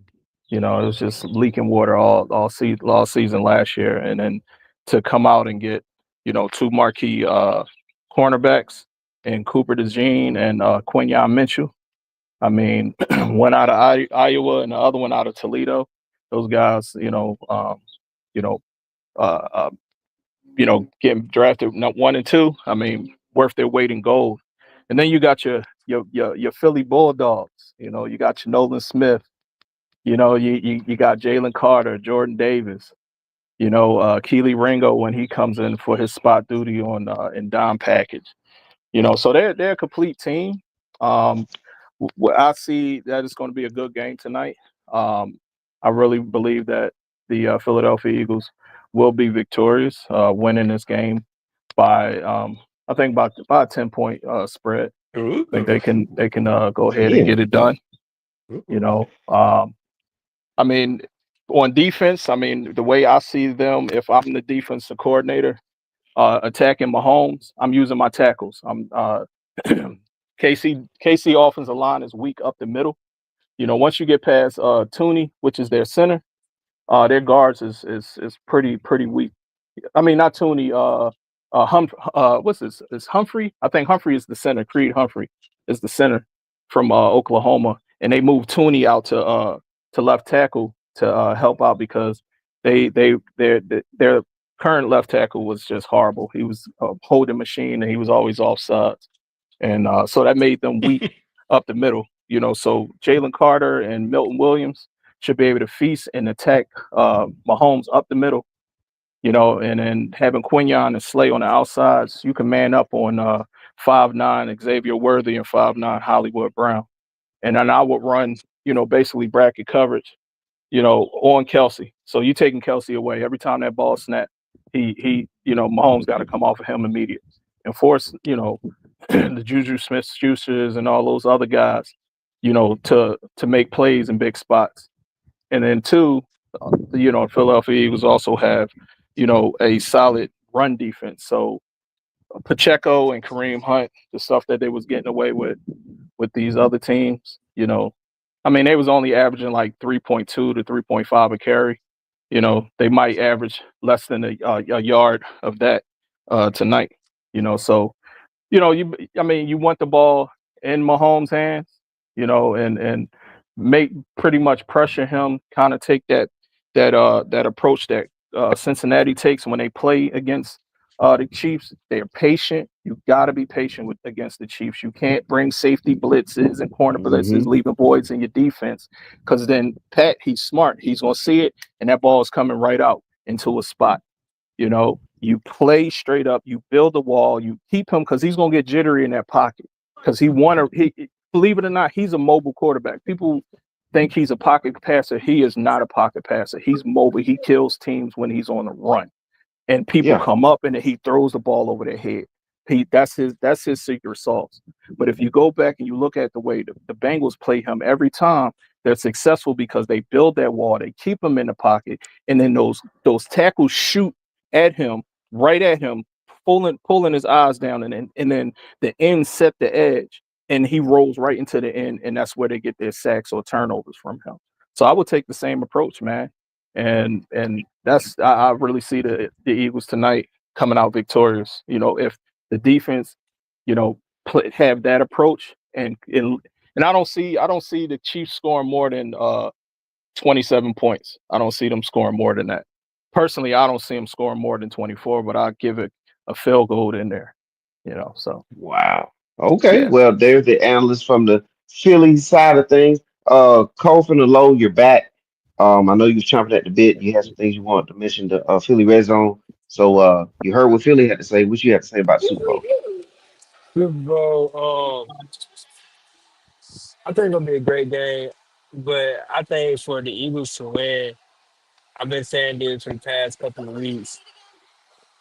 I think for the Eagles to win, I think for the Eagles to win, um, the main part would have to be they gotta win by more than 10 points. If they don't win by more than 10 points, I feel like that game is in the Chiefs winnable reach. We've seen Patrick Mahomes come from down behind. We've seen him win in the Super Bowl by being in overtime. We've seen him been down by multiple points. If the Eagles want to win, they have to be up at least two scores the entire game. Or if it's a minute or under, they have to be up at least 10 points. If they're not up at least 10 points, we might want to go ahead and say that the Kansas City Chiefs won that third straight Super Bowl in the past 3 years, or we want to say. I do feel like the Eagles are the more talented team as of right now. But also we Mhm. have to look at when they played the Chiefs before, they were the most talented team, and the Chiefs still found a way to win. I do feel like this game, Travis Kelce would have to get a ball. I do feel like Patrick Mahomes has to be on his A game and limit the ball with turnovers. Jalen Hurts has to make this a show. If the Eagles want to win, the Eagles need to give the ball to Saquon, keep the ball on the ground, gain possession, and keep the game to where they don't have Patrick Mahomes. If they're trying to make it the Jalen Hurts versus Patrick Mahomes type of show, they're gonna lose before the game even starts. But with that being said, I'm going with Patrick Mahomes because who am I to bet against Patrick Mahomes? So I mean, it's Patrick Mahomes, baby. It's Patrick Mahomes. So I love Jalen Hurts and I love Saquon. But who am I to get that light skinned person right there? That man, that black brother, that's something different. We can get Oh going. my goodness. Okay, so there we go. We got a Philly one there. Brooks, and then Antoine. Which y'all got on the Super Bowl, brothers? Oh, okay. I thought. Um. Go ahead, man. So, yeah. Kind of the same thing, man. Just simply the Eagles can't beat themselves. You know what I'm saying? Uh, I don't know. I don't know the word to use to describe the Chiefs. They're extremely opportunistic. You cannot turn the ball over. You can't give them True. short fields. Um, and the one thing about him, they always feel he gives you this Tom Brady kind of feel that he's never out of the game. Like they're never out of a game. You know what I'm saying? He brings that Mahomes brings that confidence to his team that, hey, even if we're down 10 points, that's we can do this. We're gonna make it. Something's gonna happen. And so I think that I want Philadelphia to win. I'm just, they've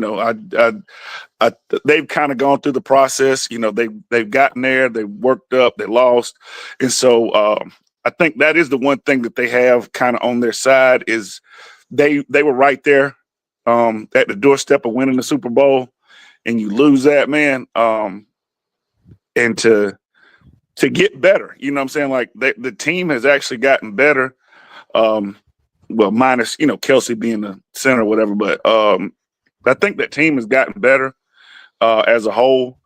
And I think, with the addition of Saquon, you just play to your strengths. And another, like with Mahomes, yeah, he's one of those you don't blitz him. Make him. He can make some of those throws, but just contain him. If you like you say, just keep him contained, keep him inside the pocket where he's not doing all that scrambling and kind of getting you into a breakdown drill and where he's able to hit those little shots over the top of you. And just play solid football. I mean, they are the better team. I think Philadelphia is the better team, but again, it's like one of those things with kind of Tom Brady teams, as they don't ever believe that they're out of a game. And what the defense did for the Chiefs against the Bills, man, they really saved that game. They stepped up and played some really good ball as far as like shutting the Bills down on those last couple of drives, towards the end of that game that they had. So I just want it to be a good game, a good fair game, and I do not want the referees in this damn game making these little baby calls that they have done. You know what I'm saying? I don't want that. Don't do that. But always blame the refs. I mean, come on, dog. I'm blaming the refs because they had some badass calls. They've had some horrible calls in the playoffs. In concerning Patrick Mahomes. I mean, just that. Texans game, like they did the same thing. The same thing happened to Jalen Hurts in the championship game. Yep. No, he goes down the slide and two guys, they hit each other. No flag nowhere. But Mahomes does it. Oh my God, we gotta don't do that. Let the play on the field dictate what happens for the game. And if it's a foul, call a foul. You know what I'm saying? I'm not saying that, but some of the ones that he's been getting is like he's the only one getting them. Yeah. And not right. Just be a fair game. Let the play decide who wins the game. Where we at, Brooks?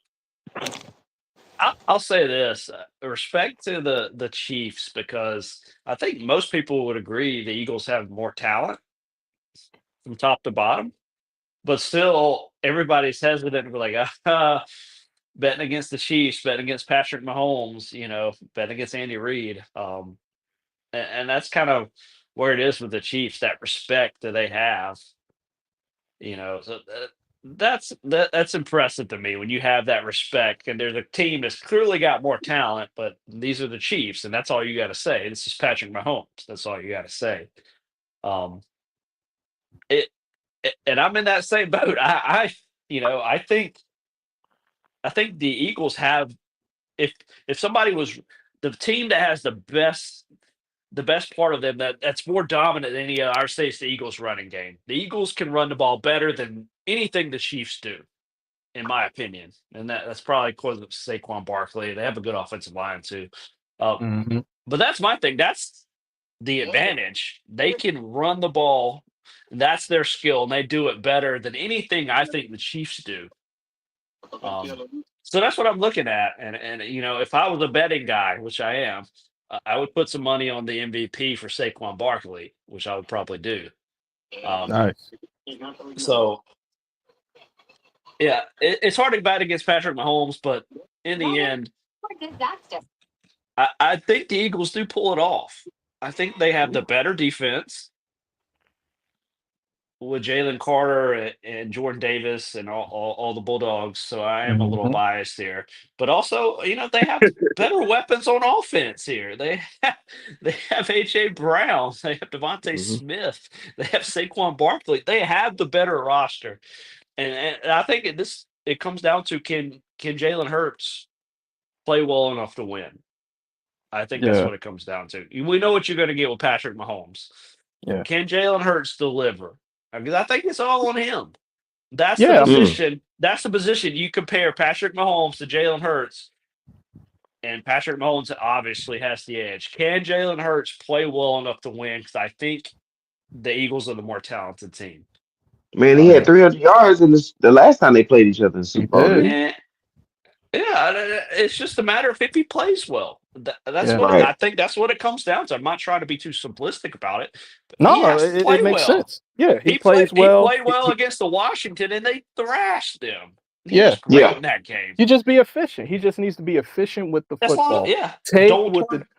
Yeah, Don't turn the ball over because in that Super Bowl, I don't know if y'all remember, he spotted KC 7 points when they were up Yes. 21-7, and you going Correct. down to score, you going up 28-7. If you don't fumble Correct. there, I mean, you taking the control of the game, and that complexity of the game is different.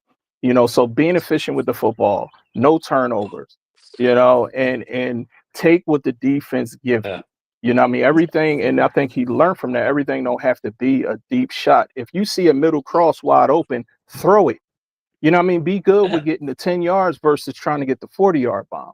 And Hmm. that's what And, killed them in 57 because he was trying to force that ball down the field so much to where the intermediate routes he wasn't even well, attempting to make those throws.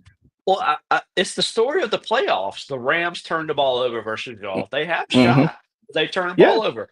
The Ravens against the Bills. Mm-hmm.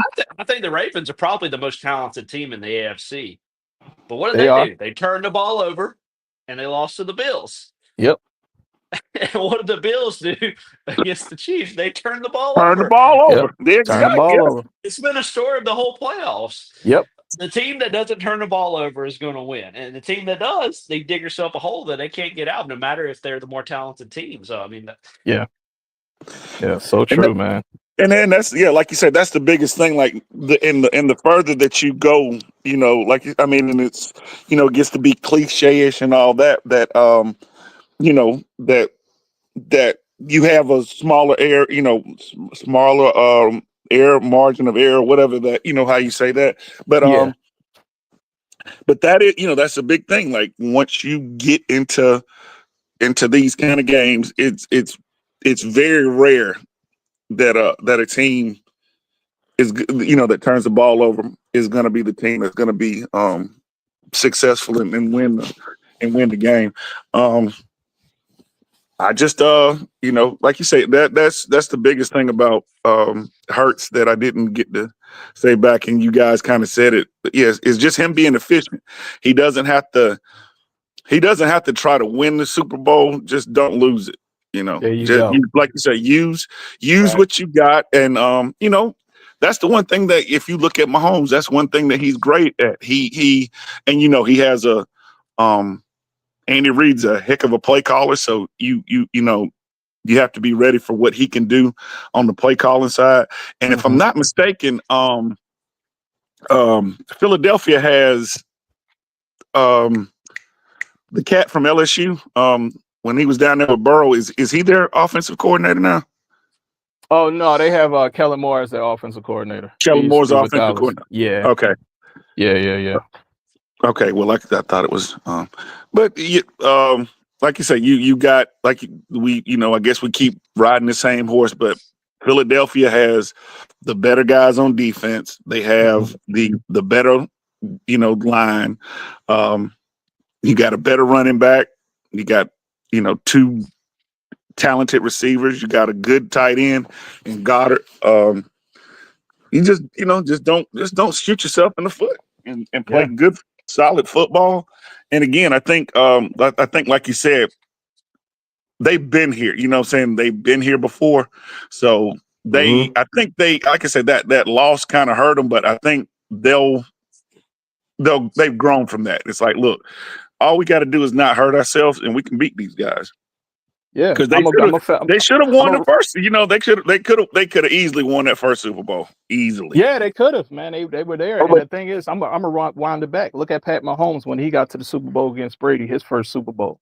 He lost. Right. That 31-9. And then it took a year, a down year, and then they came back and then, he now you look at him, and he won against San Fran twice and against the Eagles. And he's gonna lose today, but now he learned from that that loss to propel him. And I see the same thing happening with Jalen losing that. He let that marinate in his soul. They were saying that man had that as his lock screen on his phone, reminding him every day of seeing that red confetti on him. And the things that he played back, and he talked about it, last season coming into the season after the Super Bowl, that how he watched the Super Bowl again, him and Sirianni, and they realized where they went wrong. They got conservative in spots where they needed to be aggressive, and they were too aggressive in spots where they needed to be conservative. And then also, not having their special teams locked down. It was those little nuances that lost Mm-hmm. that game for them. That I think they're going to button up and have all those nuances of the game that you overlook. Your kicker, your punter, your gunners, and all those guys. Everybody's going to be on one court and pretty much in a solid position to make plays. And that's how you win in these big games. Every part of your team got to be in alignment and can't be the Achilles heel in order to win, especially against Hey, a team like the Chiefs that have the experience and, like y'all said, the wherewithal to know, oh, we down 14, Pat to bring us back. They just that festers with those guys, you know, and yep. and so you got to build doubt in their mind early that they in for a game from the start and the kick. You got to hit hard, you got to tackle efficient, all that dipsy do bull crap. No, you going down. You know what I mean? If you ain't Yeah. protecting the ball, we punching at the ball. You know what I mean? You're gonna be in for a fight, and that's the thing that the style of football that the Eagles been playing all season. Yeah. Well, I think the Eagles have a chance to come out and hit them in the mouth early because the 2 week break. What do the Eagles do well? They run the ball. Come out, Mm-hmm. run the ball. And that takes away all the nerves of like a quarterback dropping back for the first. Like, come out, run the ball. I think you can like take advantage of that, use that to your advantage, and in the opening quarter or half to Mm-hmm. really get some rhythm going before Kansas City can kind of settle in because they Yeah. they obviously they don't Brooks, run the ball as well. No, they don't. Brooks, Um, And I You think just that mentioned something. Brooks, you just mentioned something. And I I remember this. Last year, San Francisco ran the ball on Kansas City, and didn't McCaffrey fumble that ball on one of Yeah, those drives? he did. Crucial. Yep. Those are the type of things that, going In back the to what you red guys were zone. saying earlier, In the right, red about zone. those turnovers, and like run the ball. So you can run the ball. They got Barkley. They can run this ball.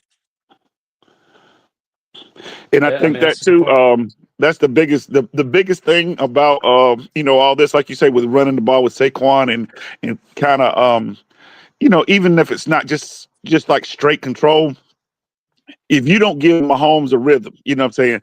Hey, if you're able to like you say, hey, get a good 5-6 minute drive if they get the ball, whenever they get it, and then get him out there, maybe get him a 3 and out, and just Mm-hmm. not give him a rhythm, you know what I'm saying, and not give him, an opportunity to get a good feeling of the game. Hmm. Because I mean, it doesn't take him long, you know what I'm saying? It doesn't take him long to get into it. But like you say, just play to your strength and run the ball. Like you say, I'd start out and I'd run that until you stop it. I'm running that sucker every time. Exactly, Yep. man. Like how Dallas used to do when they had the Great Wall of Dallas, man, with Emmett. Yeah. You With knew Emmett Emmett. was Yeah. running. He ran 3 running plays: stretch right, stretch left, and up the middle. You already knew it was coming, and you couldn't Yep. stop it because you had you had Eric Williams, you had Nate Newton, and you had those guys coming around those edges, man. And those DBs and those safeties, they was making business decisions. He's in the Super Bowl. They like, hey, these dudes is coming full steam ahead. Yeah, Yeah. And it wore you down. And it wore you Yeah, down. And go yeah, back to and Buffalo. that's Go what. back to Buffalo. And go back to Buffalo Bills against the New York Giants.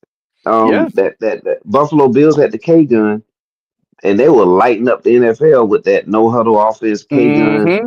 And the Giants had this solid team, Yep.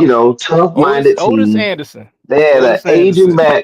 aging, bruising back, Otis Anderson. They had a little scat back. His name Dave Meggett. Dave come back Meggett. to me, Dave Meggett, Dave Meggett. Meggett. right? And they had 40 minutes of possession time, 39 and Mm-hmm. some change, and they barely won the game, right, with the last kick. But the 30 to 40 minute possession is what kept them. Time possession was kept them in the game. Yeah. Then it limits your mistakes. You know what I'm Yeah. saying? So think about it in that fashion with Kansas City, because with Kansas City, you don't want to get caught up in this situation right here.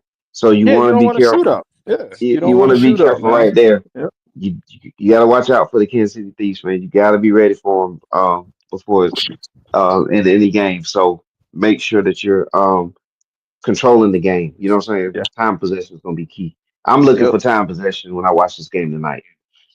Oh yeah. Yeah. I mean, And and I that's the thing. No, no, go ahead, Brooks. You got it. go No, ahead, I Brooks, was and then saying I have some questions after that. it goes back to what you said. Time of possession is nice, but time of possession all means you take care of the ball. Mm-hmm. Right, So it's one of those things. Like, yeah, time of possession. If you do that and you run the ball, but can you take care of the ball? Because sometimes, time of possession. I see this with the Falcons all the time. They have these long drives and they kick a field goal, they miss a field goal, or they turn the ball over, and it's just a wasted possession. Yeah, yeah. So I It's mean, not. Yeah, yeah, it's you yeah, want it's time of hollow at possession, that but point. Yeah. time yeah, of possession, but that's almost, if you're unreliant on big plays, that it's almost kind of like you're prone to make a mistake because Yep. it's either or. If you can do it, that's great, but you're increasing the odds that you're going to turn the ball over when you do that. Yeah. right. So I want to shift the gears, guys, because this is a super show, and I appreciate everybody who's hanging in there with us today, and they've been in and out of the studio today too. But let's just say this, and you can cover your ears, Philly Red Zone. But if the Kansas City Chiefs win today, does that put Patrick Mahomes over Tom Brady in you guys' opinion? And we can just go around the circle around the horn on this one. And this is a No, what if, Philly Red Zone. no. All right, go ahead, Brandon.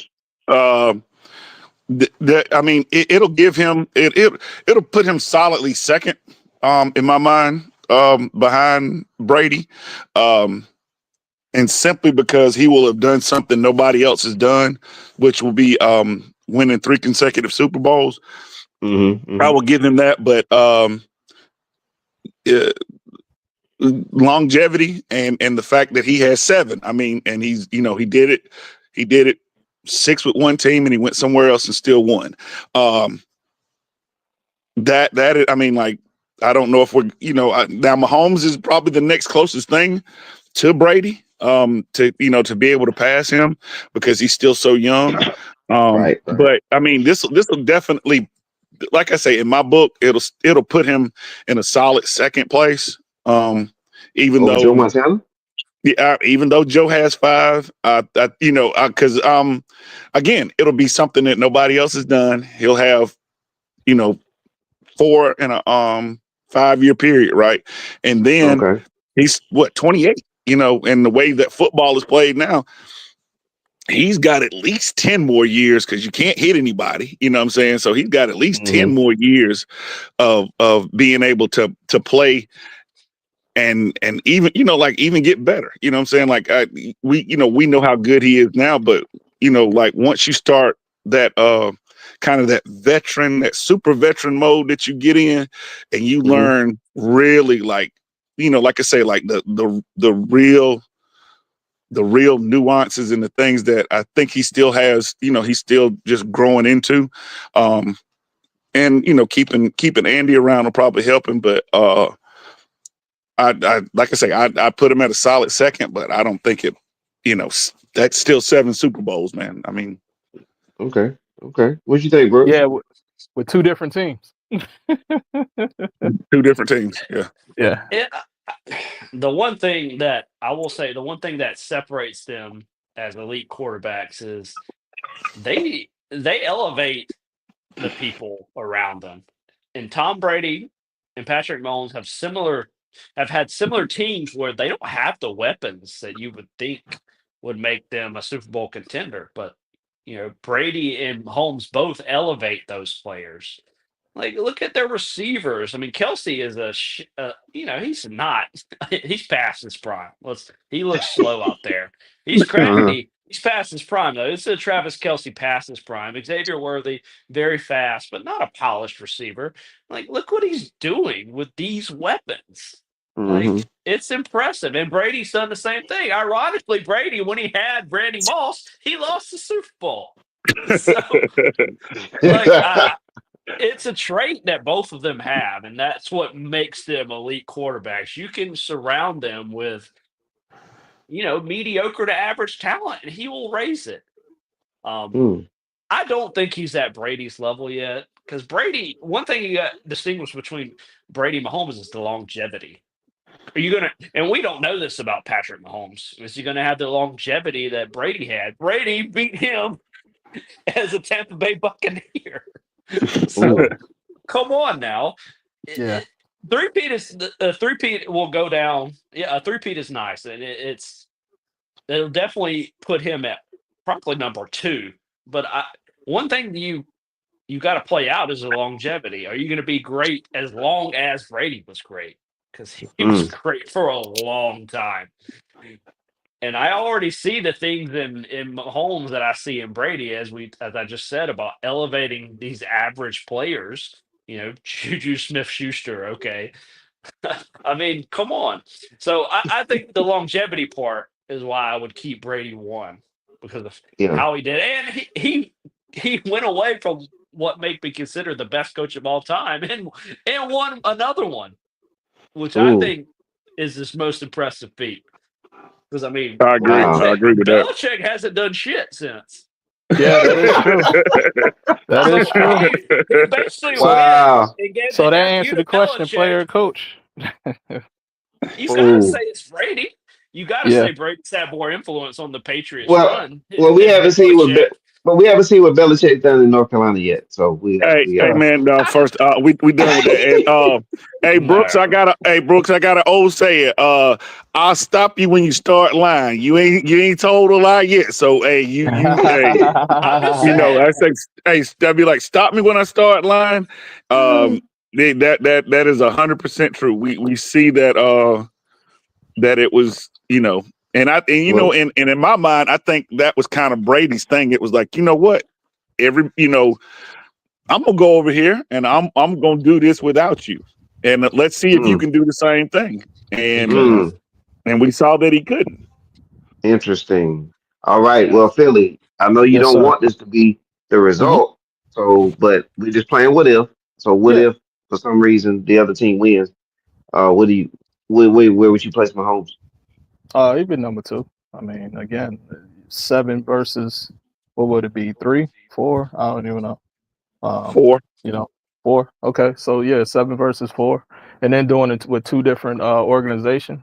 I mean, and Brady did it in the latter part of his career. I mean, because after he won that one, he played one more season and then retired, or 2 more seasons and then retired. I You think it know, was well, I maybe think it one was or two, 1 more. but Yeah, but yeah, I mean, so so With the I Bucks. think, yeah, with the Bucks. Yeah, he played 2 seasons with the Bucks, right? yeah, Yeah. Yeah, yeah. so I mean, and then he was a pass interference away from going back against the Rams.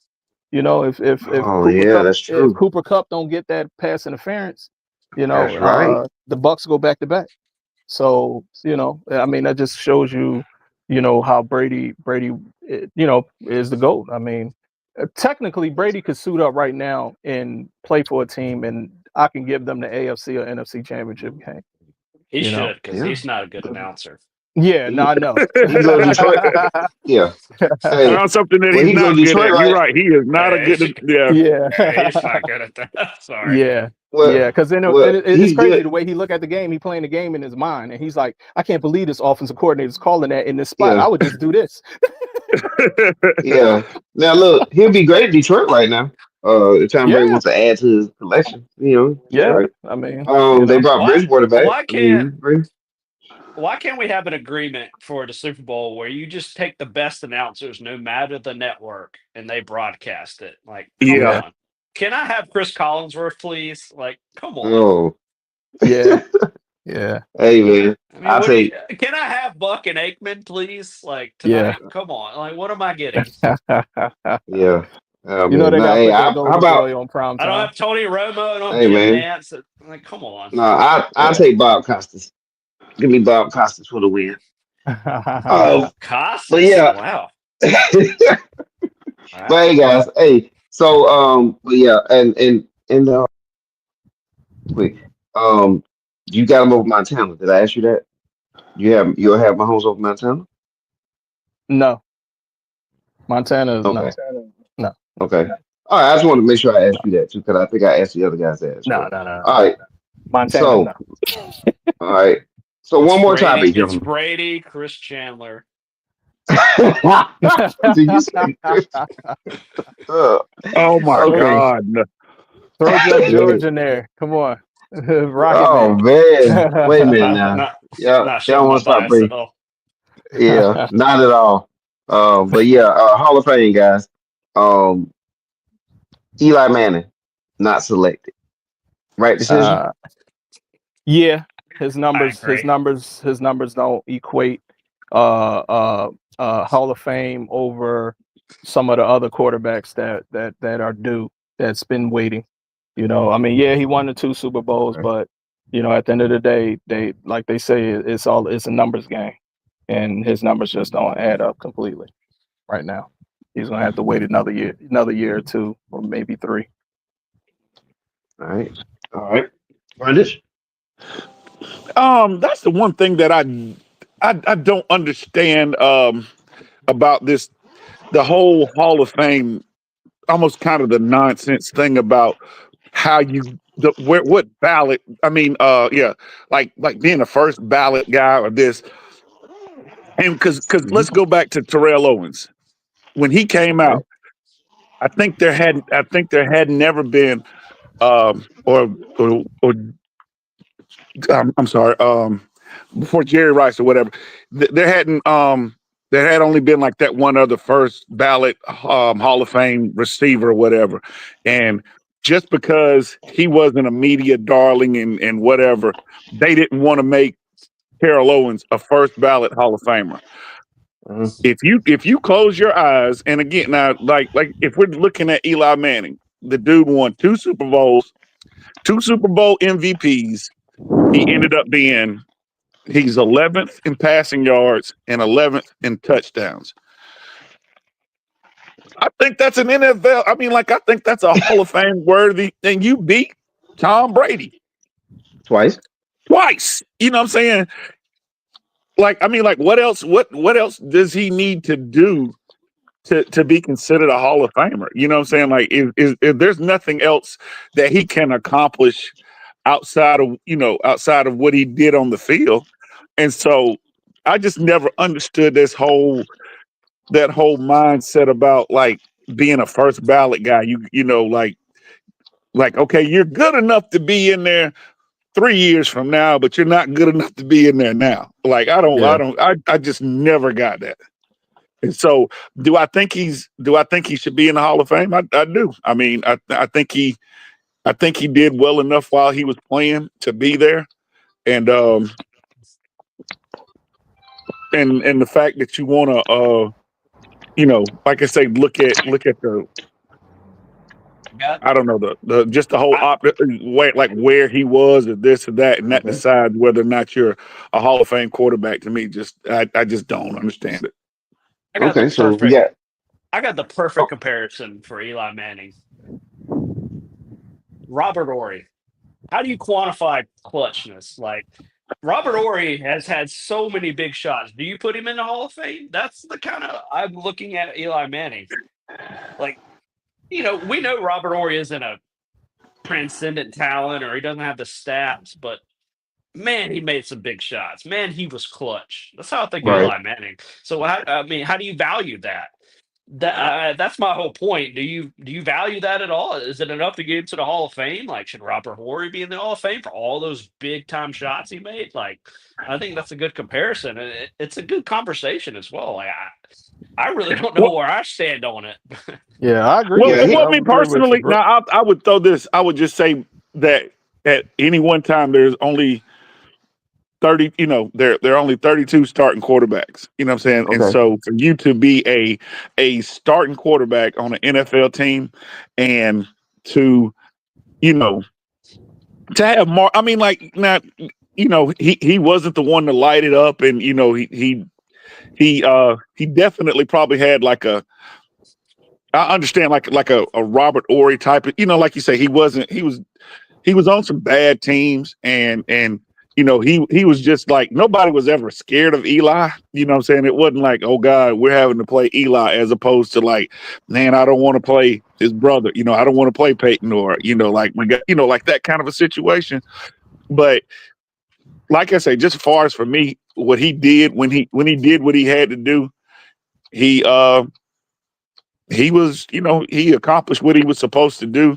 And again, I think if it's one of those situations where, like you say, if he's good enough if we're saying he's eventually good enough to be in, why not put him in when he comes up? That's just my question about, I just think if you look at the Hall of Fame, it's not a position based accomplishment. It's all about your career over its lifespan. And this the reason why I said what I said based off of his numbers. He'll get in, but it's guys that superseded and that transitioned the game that's still not even in the hall, and they deserve to be in the hall when it was their time around. And I think the Hall of Fame need to get those guys in ahead of Eli. And that's pretty much what it is, because it's not like they go quarterback, running back, receiver.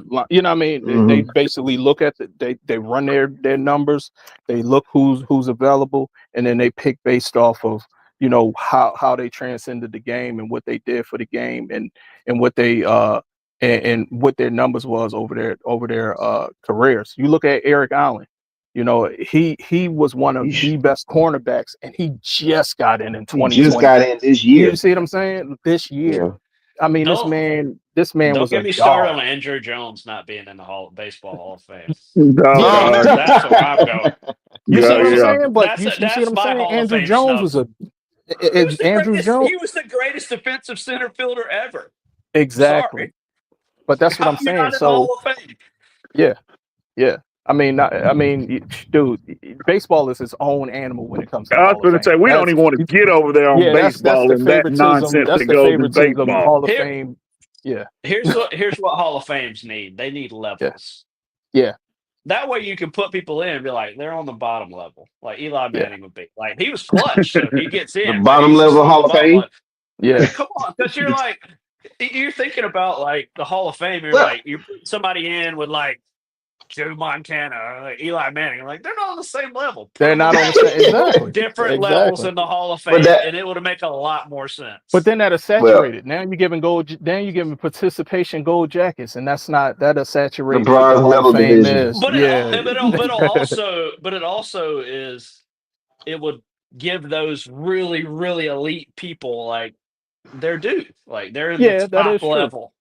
Yeah, I, 'Cause I I mean, Well, you think look. it's guys, like I said, I think it's a little saturated myself, especially the Yeah. basketball. Don't get me started on the Oh basketball yeah, Hall of Fame. that's well, another well, That favoritism doesn't league. mean come on, Brooks. anything.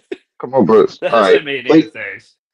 yeah, hey guys, but yeah, I think we need to also weigh in with Eli. It's kind of Hmm. like this, man. I bake cakes from time to time, right? And some of my cakes have turned out well, and people at my job ate them. They was like, "Oh, it's good." Blah, blah. And then there's some I made, man, where it's like, I didn't even want to. I just threw it away because the middle was so wasn't cooked right and all that stuff, right? And when I think about Eli, that's what I think about with him sometimes. I'm like, you know, if you look at the outer portion of the cake, two Super Bowls, two Super Bowl MVPs, defeated Brady twice. You Hmm. know, no one's ever gonna forget those things. And his last name's Manning. Okay. Hmm. And he's got a lot of statistics, if you will. But then it's like, what about all the stuff in the middle? What about all Yeah, the ones, all these playoff debacles? What about these one and dones in the postseason? It's a lot more of that.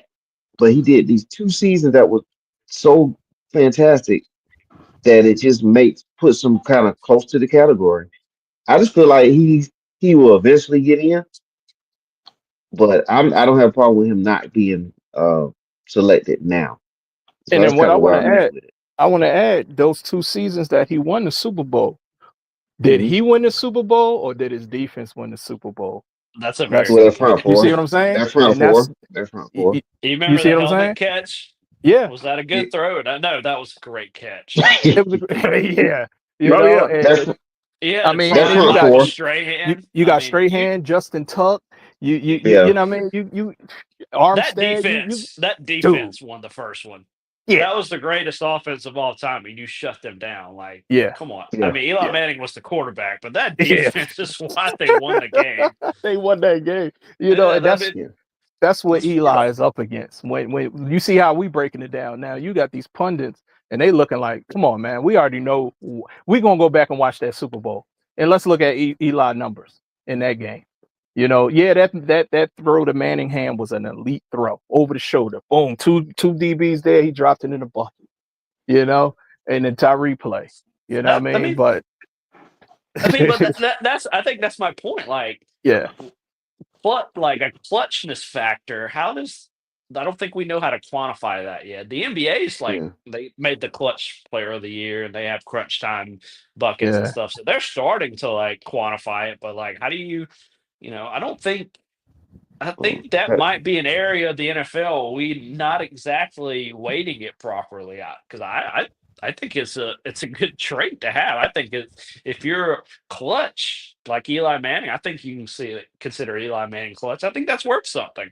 yeah, Is Yeah. it worthy of the Yeah. Hall of Fame? I don't know, but I think that yeah, is worth something. And I think it's something that future. I think that's something we should put into the conversation as far as like Hall of Famers. So yeah. Yeah, and that's just for me. I just man, he did some great things in this small windows, and it's so great that it just kind of makes it look a lot better than what he may have been. But I do think I'll take his career if I was a quarterback. yeah, But but as far as saying Hall of Fame, just my opinion, I think they did the right thing this time. he, But yeah, he's there's like a strong argument both ways. he's the anti Dan Marino. There you yeah. go. Moreno had all the stats, but none Yeah. of the wins. Eli Yeah. Right, You're doesn't have right. the Yeah. the stats, but has wins. the clutch wins. Like opposite end of the Yeah, Yeah. spectrum. that is Yeah. a great Now that point. is that's a good one right there. Like he's the but Marino was in there. So Yeah, But yeah, That's what I'm he saying. should have. And That's why I'm saying there's different ways to quantify greatness. I mean, that's what I'm saying. yeah, Marino obviously was great, but he never, he didn't have the playoff success, but people yeah. still recognize the greatness. And yeah, maybe that's what you see in Eli Manning. Doesn't have the stats, but man, when he was in the playoffs, he did things right. like yeah, all time things. Right. That's a great point because I definitely there. If you told me, which we already know he's in, but if you said, "Hey, Dan Marino Hall of Famer," when his career, as soon as his career ended, yep, as soon as 5 years up, he's a Hall of Famer. And I'm gonna roll with that. But and if Adam Vinatieri, it was not selected as well, by the way, guys. yeah, Um, kicker. Well, But he was not, but clutch kicker, and he didn't get in yet, and I think eventually he will get in. yeah, yeah. Um, Because all overall right, they man. select what four people, five. How they do it every year? Oh, yeah. Let's put up the ones that are in. There they are. Eric Allen. Okay, so yeah, I You mean, know. if now they picking four players out of a class and a past class, then it's a lot of people ahead of them too. Hey, man. who was that? I'm glad to see Sterling Sharp up there, guys. Yeah, Who was that? Who's the Detroit? Is that Detroit? Who is that? no, that's the Chargers. That's Antonio Gates. That's Okay, Antonio Gates. Gates. Okay. Yeah, Yeah. Yeah. yeah, Now Yeah. Antonio see, okay, if Gates. we're looking at somebody out of all now, if you're gonna tell me that you're gonna put Jared Allen in and I mean like what did he I mean like huh? I mean, he was a sack master. I mean, He was. he was Okay, the but defense. You planned for Jared okay, but Allen. see now this You know, gets back to that same thing we were just saying. yeah, Like, okay, did we put Robert Ory in because he was a clutch 3-point? I mean, he hit shots, but like Okay, yeah, he sacked, but he still wasn't like to I me. mean, Hey man, I just don't. I don't see his. I don't like his career, man. Other than him, damn doing a little bow tie, like tying up like he was a damn. the cattle, What you call it? the cattle rope. I mean, Yeah, he got. Jared Allen, Antonio 5 Pro Gates, Bowls. the definition of all stats, no wins, guys. Yeah, Yeah, no, that is that's Yeah, true. That exactly. is true. That's That yeah. is true. Thank you. but Yeah. he was a 5-time Pro Bowler, Yep. and he was a 2-time sack leader. Yeah.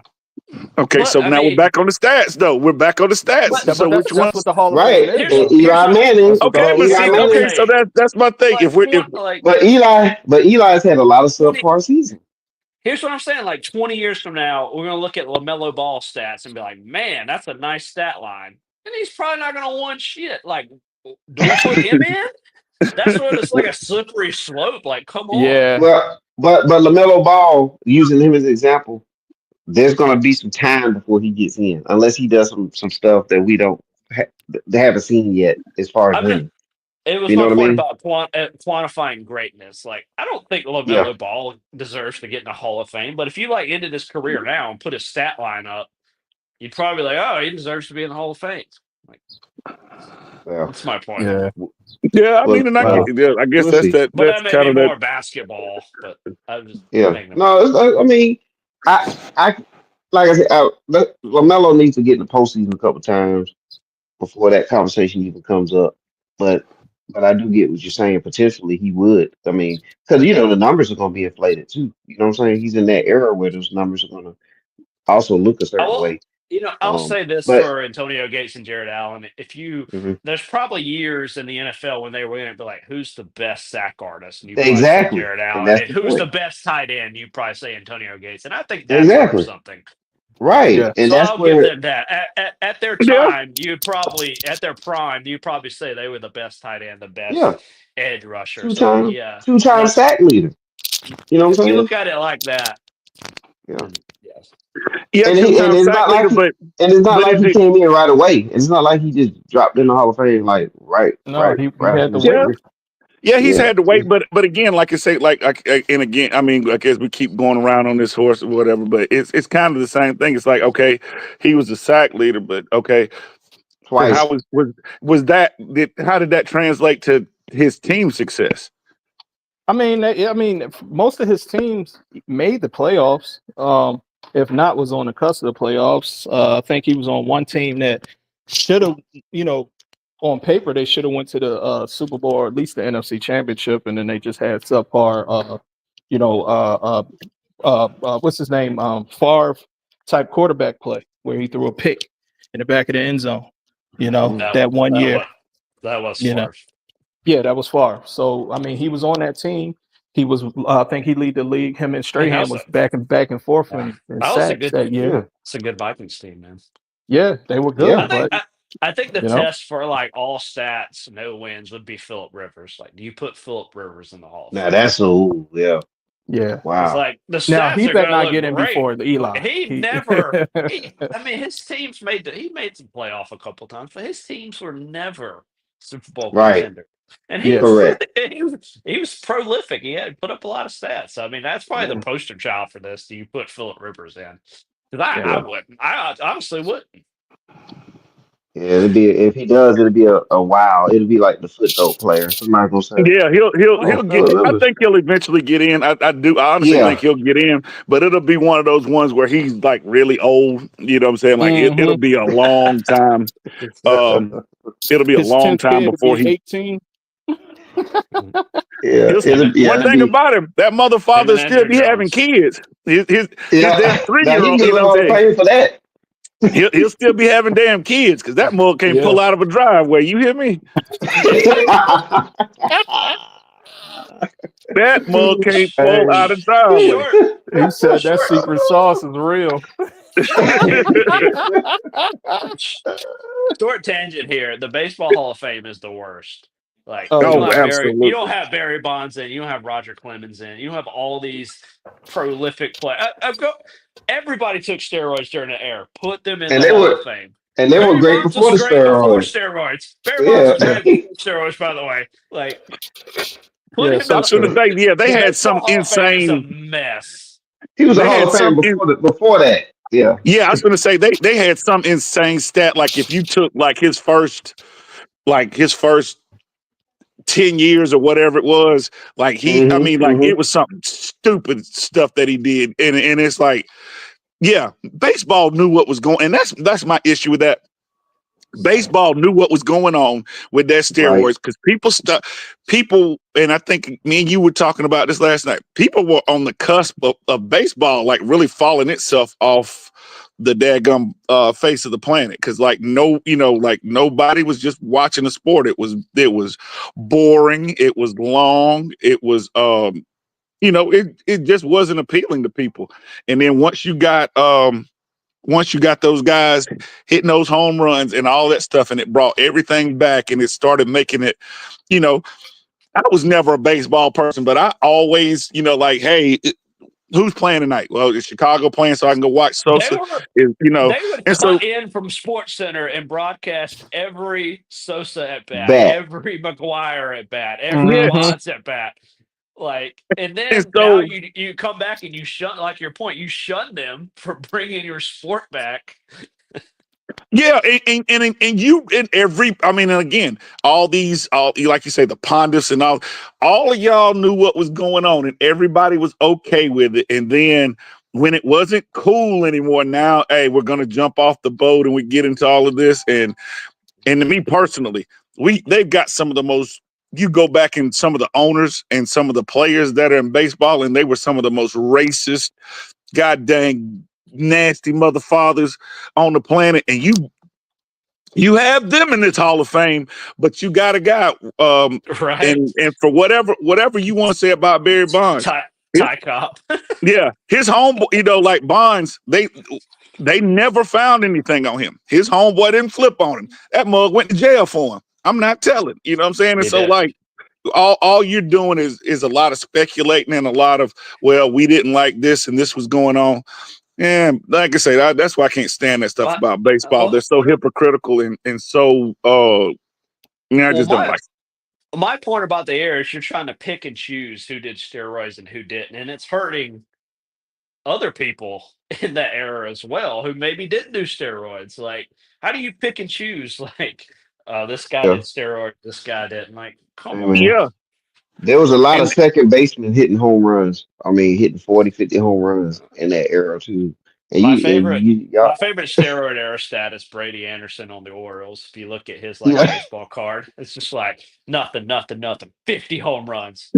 I'm like, awesome. I'm like, this is great.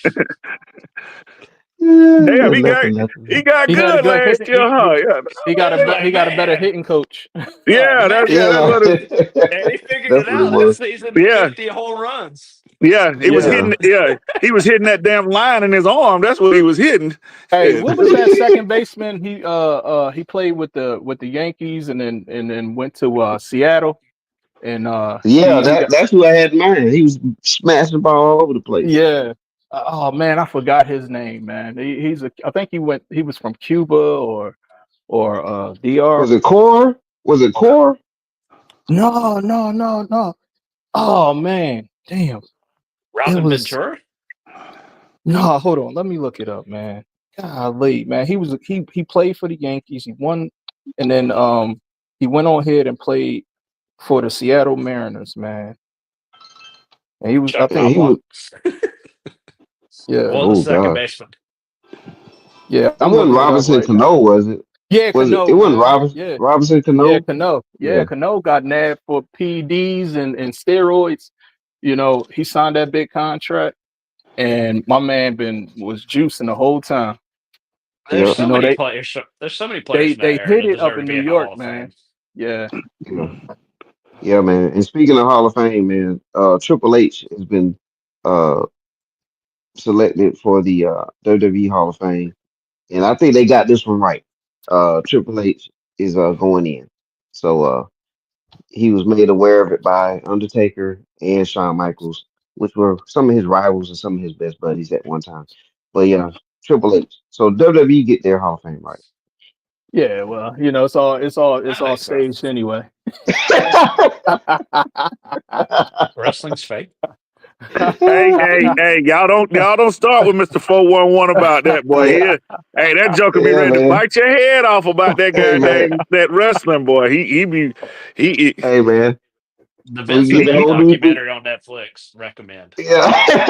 The Watch WWE That's a wrestling, guy. hire great. former NFL refs to be their refs in the ring. You The got Kansas Kansas City and City. You got Kansas City and New England on your resume. You hired. The Kansas City Thief, baby. All right, so Hey, here we go. All right, man. But yeah, man, good episode there. And again, shout out to Sterling Sharp, by the way, for getting in yeah, finally. That yeah. that neck injury, man. Can you all just imagine? I only can imagine what his stats would have been like if he didn't injure that neck, man, so early in his Oh, he would have career. been up there with Rice. He would have been up there in certain stat lines with Rice, if not Oh my surpassing. gosh, Yeah, monster! You talking about yeah, To? You talking about To? yeah, Jerry Rice combination. I yeah. mean, the guy had hands, route runner.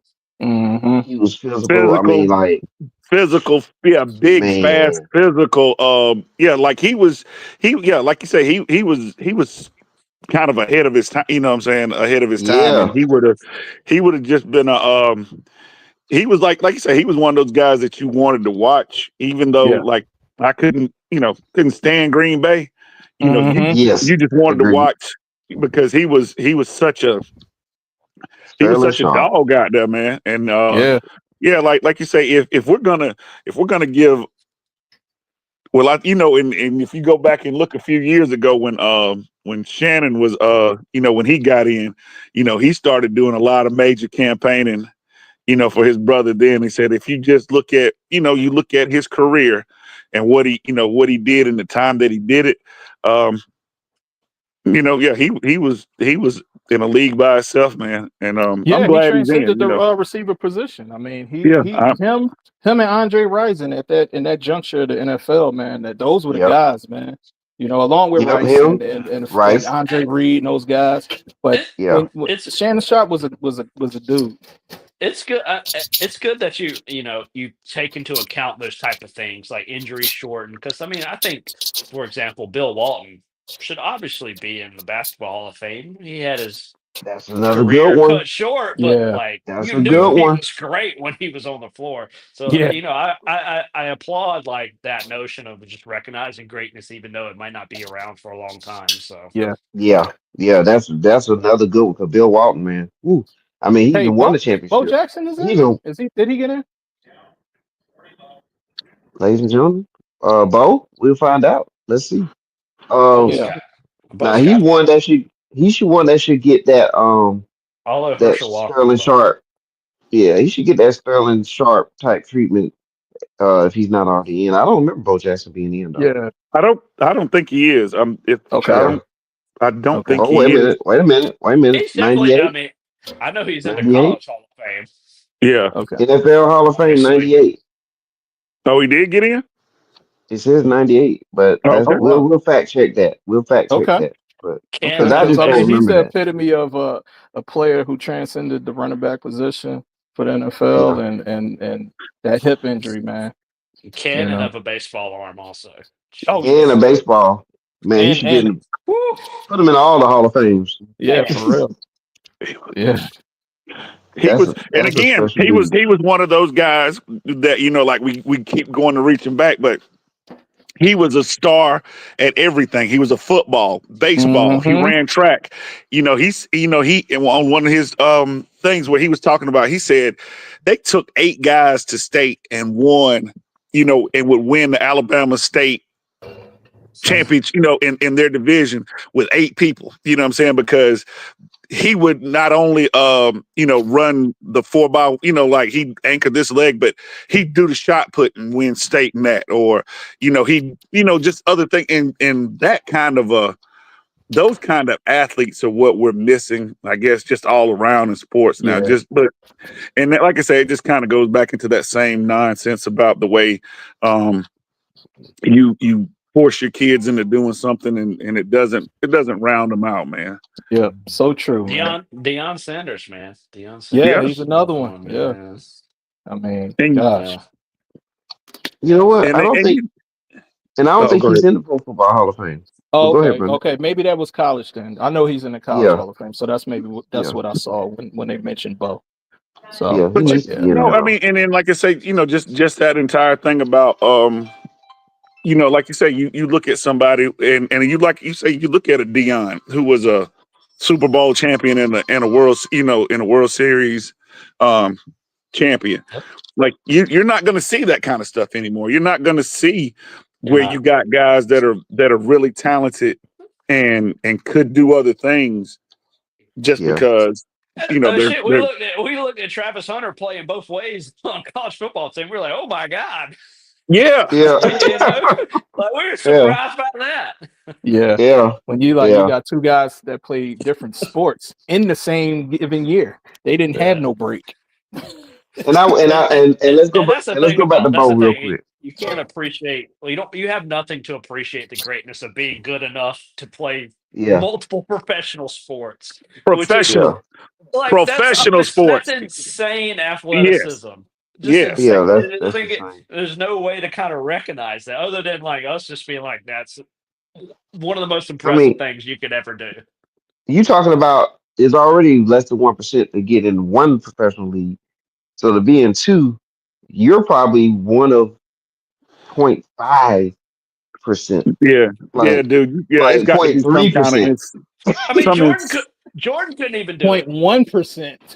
Yeah, yeah. Yes, There you Oh, exactly. go. As make it good as even Jordan harder. was, he Jordan couldn't. couldn't Yeah, he even couldn't. do it. Yeah, He he played couldn't do minor it. league. He couldn't break the majors. Yeah. Like Yeah, you talk about Dion and Bo, like they were good yeah. enough to actually not triple A. He played actual MLB. Right, So right. Now Chris Paul wanted to do this. He could go into bowling and he could be a professional bowler because he is good enough to be in bowling. By the way, Chris Paul is. But he Oh, could have been a Jerome professional Bettis was bowler one too. in Jerome basketball. Bettis. Yeah, Yeah. Well, yeah, now who is it? Baseball. Mookie Betts. Now I've heard them say like Oh he could yeah, be. yeah, yeah, yeah, He yeah. could. He's one of those. One of those guys that could. He yeah. same way he could damn near do anything or a Steph professional bowler. Steph Um, Curry's a pretty good golfer. golf. Yeah. There Okay. you go. Yeah. That's another good one. Yeah, yeah. If he take it up, yeah. Hey man, that'll boost some ratings too, man. Steph Yeah, my Curry when he gets beloved done here. my beloved John Smoltz for the Braves, also a good golfer. John Yeah, Smoltz. another good one. Golly. There you go, man. That He was killed you my talking about. Phillies too many years, man. Oof. Yeah, you talking about a pitching staff right there, man. Maddox, Smokes, Glavin. Oh my gosh. Oh my God! Stop! Don't Stop! don't get Stop! me started. Yeah. Yeah, man. Yeah. Don't No, don't even. Yeah. We don't even I want to. have We don't even nightmares of want The to. thing that, you'll man. never see anymore is a Maddox No. Yeah, pitcher. yeah. No velocity, had some movement, Just like just just pitching. precise. Yeah, Actually, he was like Yeah. precise. precisely pitching. Like you don't see that anymore. Him and Yeah, Al yeah. Leiter, It's because everything is velocity and power. spin rate. Yeah. Velocity and spin rate. I'll lie. Everything is pitching for power now. You know. Yeah, I think pitching for Maddox power. threw a I like that. 72 pitch complete game. Like something you won't see anymore. Not seeing that. No. Not Yeah, seeing that. and you're not gonna see Phil Negro anymore either. But all right, guys. But yeah, man. So what an episode, man. We covered a lot Yeah. there This and was good this was stuff, fun. man. Yeah, some good stuff there, man. So yeah, this the Super Sunday edition, and Yes, sir. we're gonna see who wins it all, man. We're gonna see who I wins it think All all. I had to. I had. Yeah.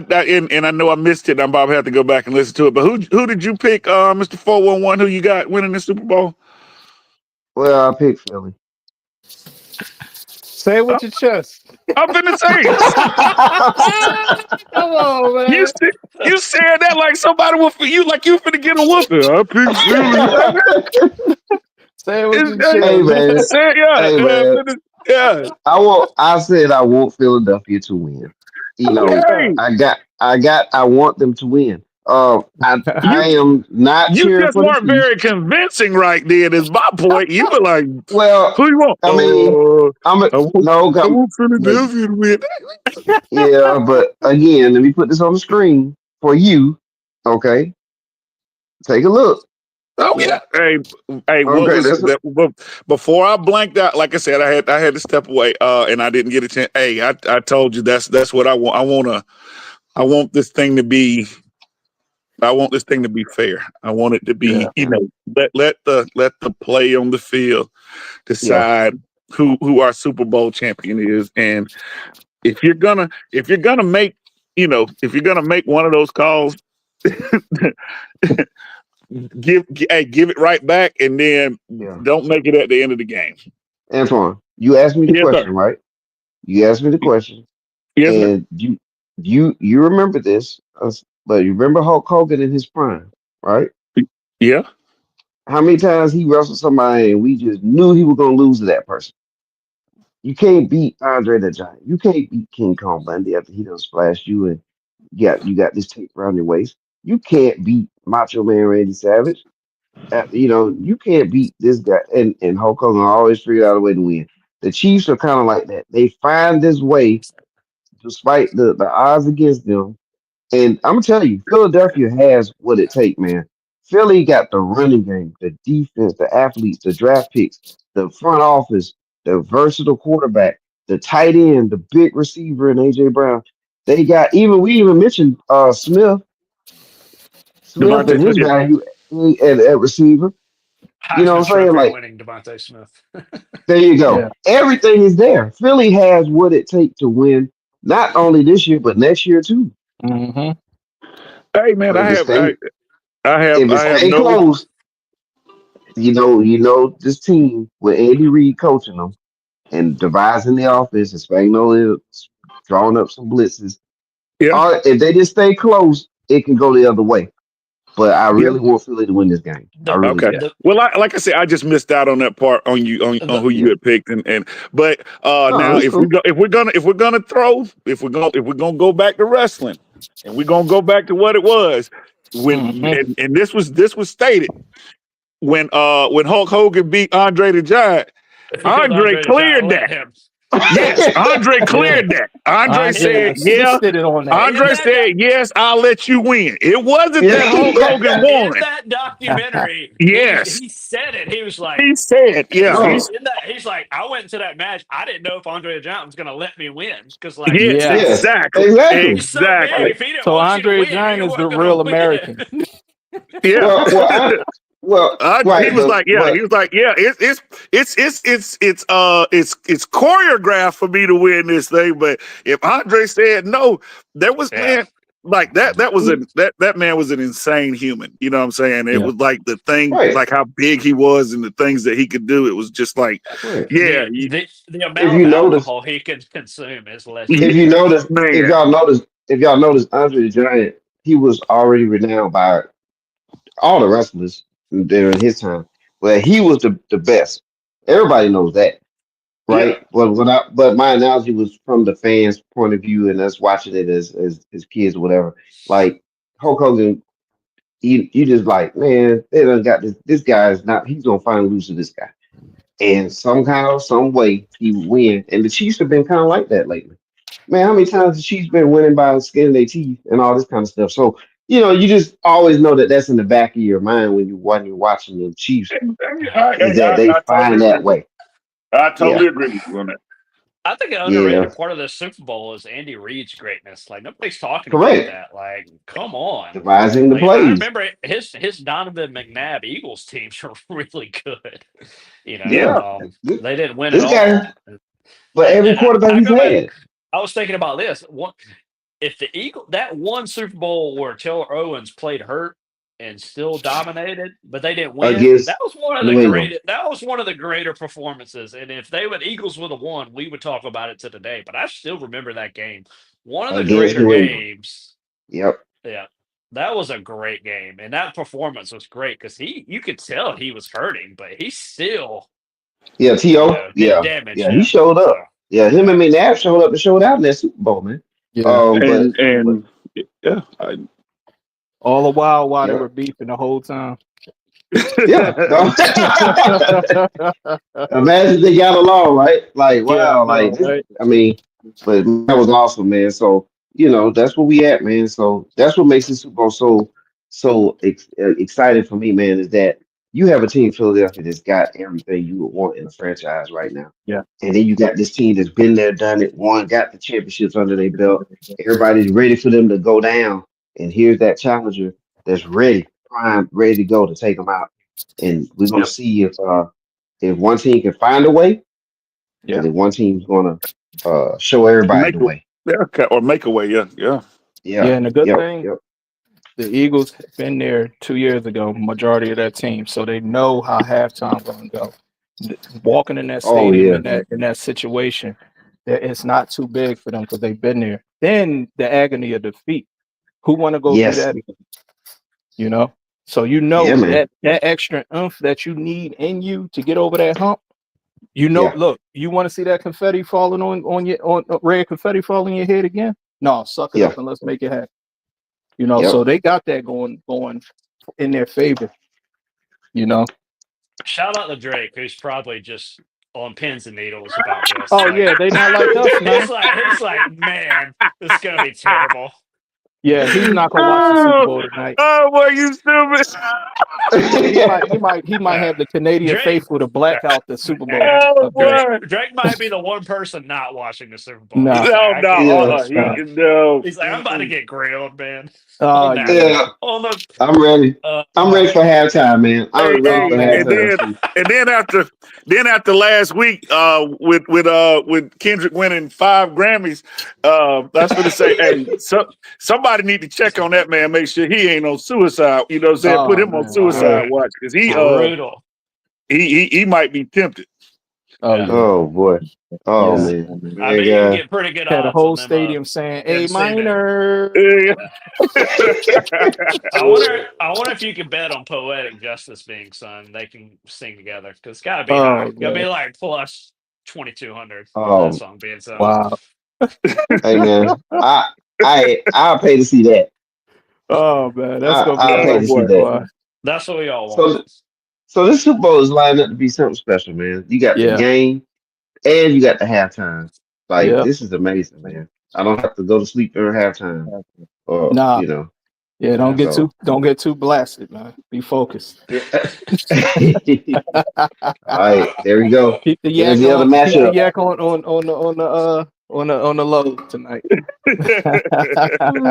Yes, sir. Yes, sir. All right. Well, Philly, uh, Yes, sir. when your Eagles win, I'm sure you'll have something to do after Oh the game. yeah, we'll be back on here. I don't know if we'll do it immediate.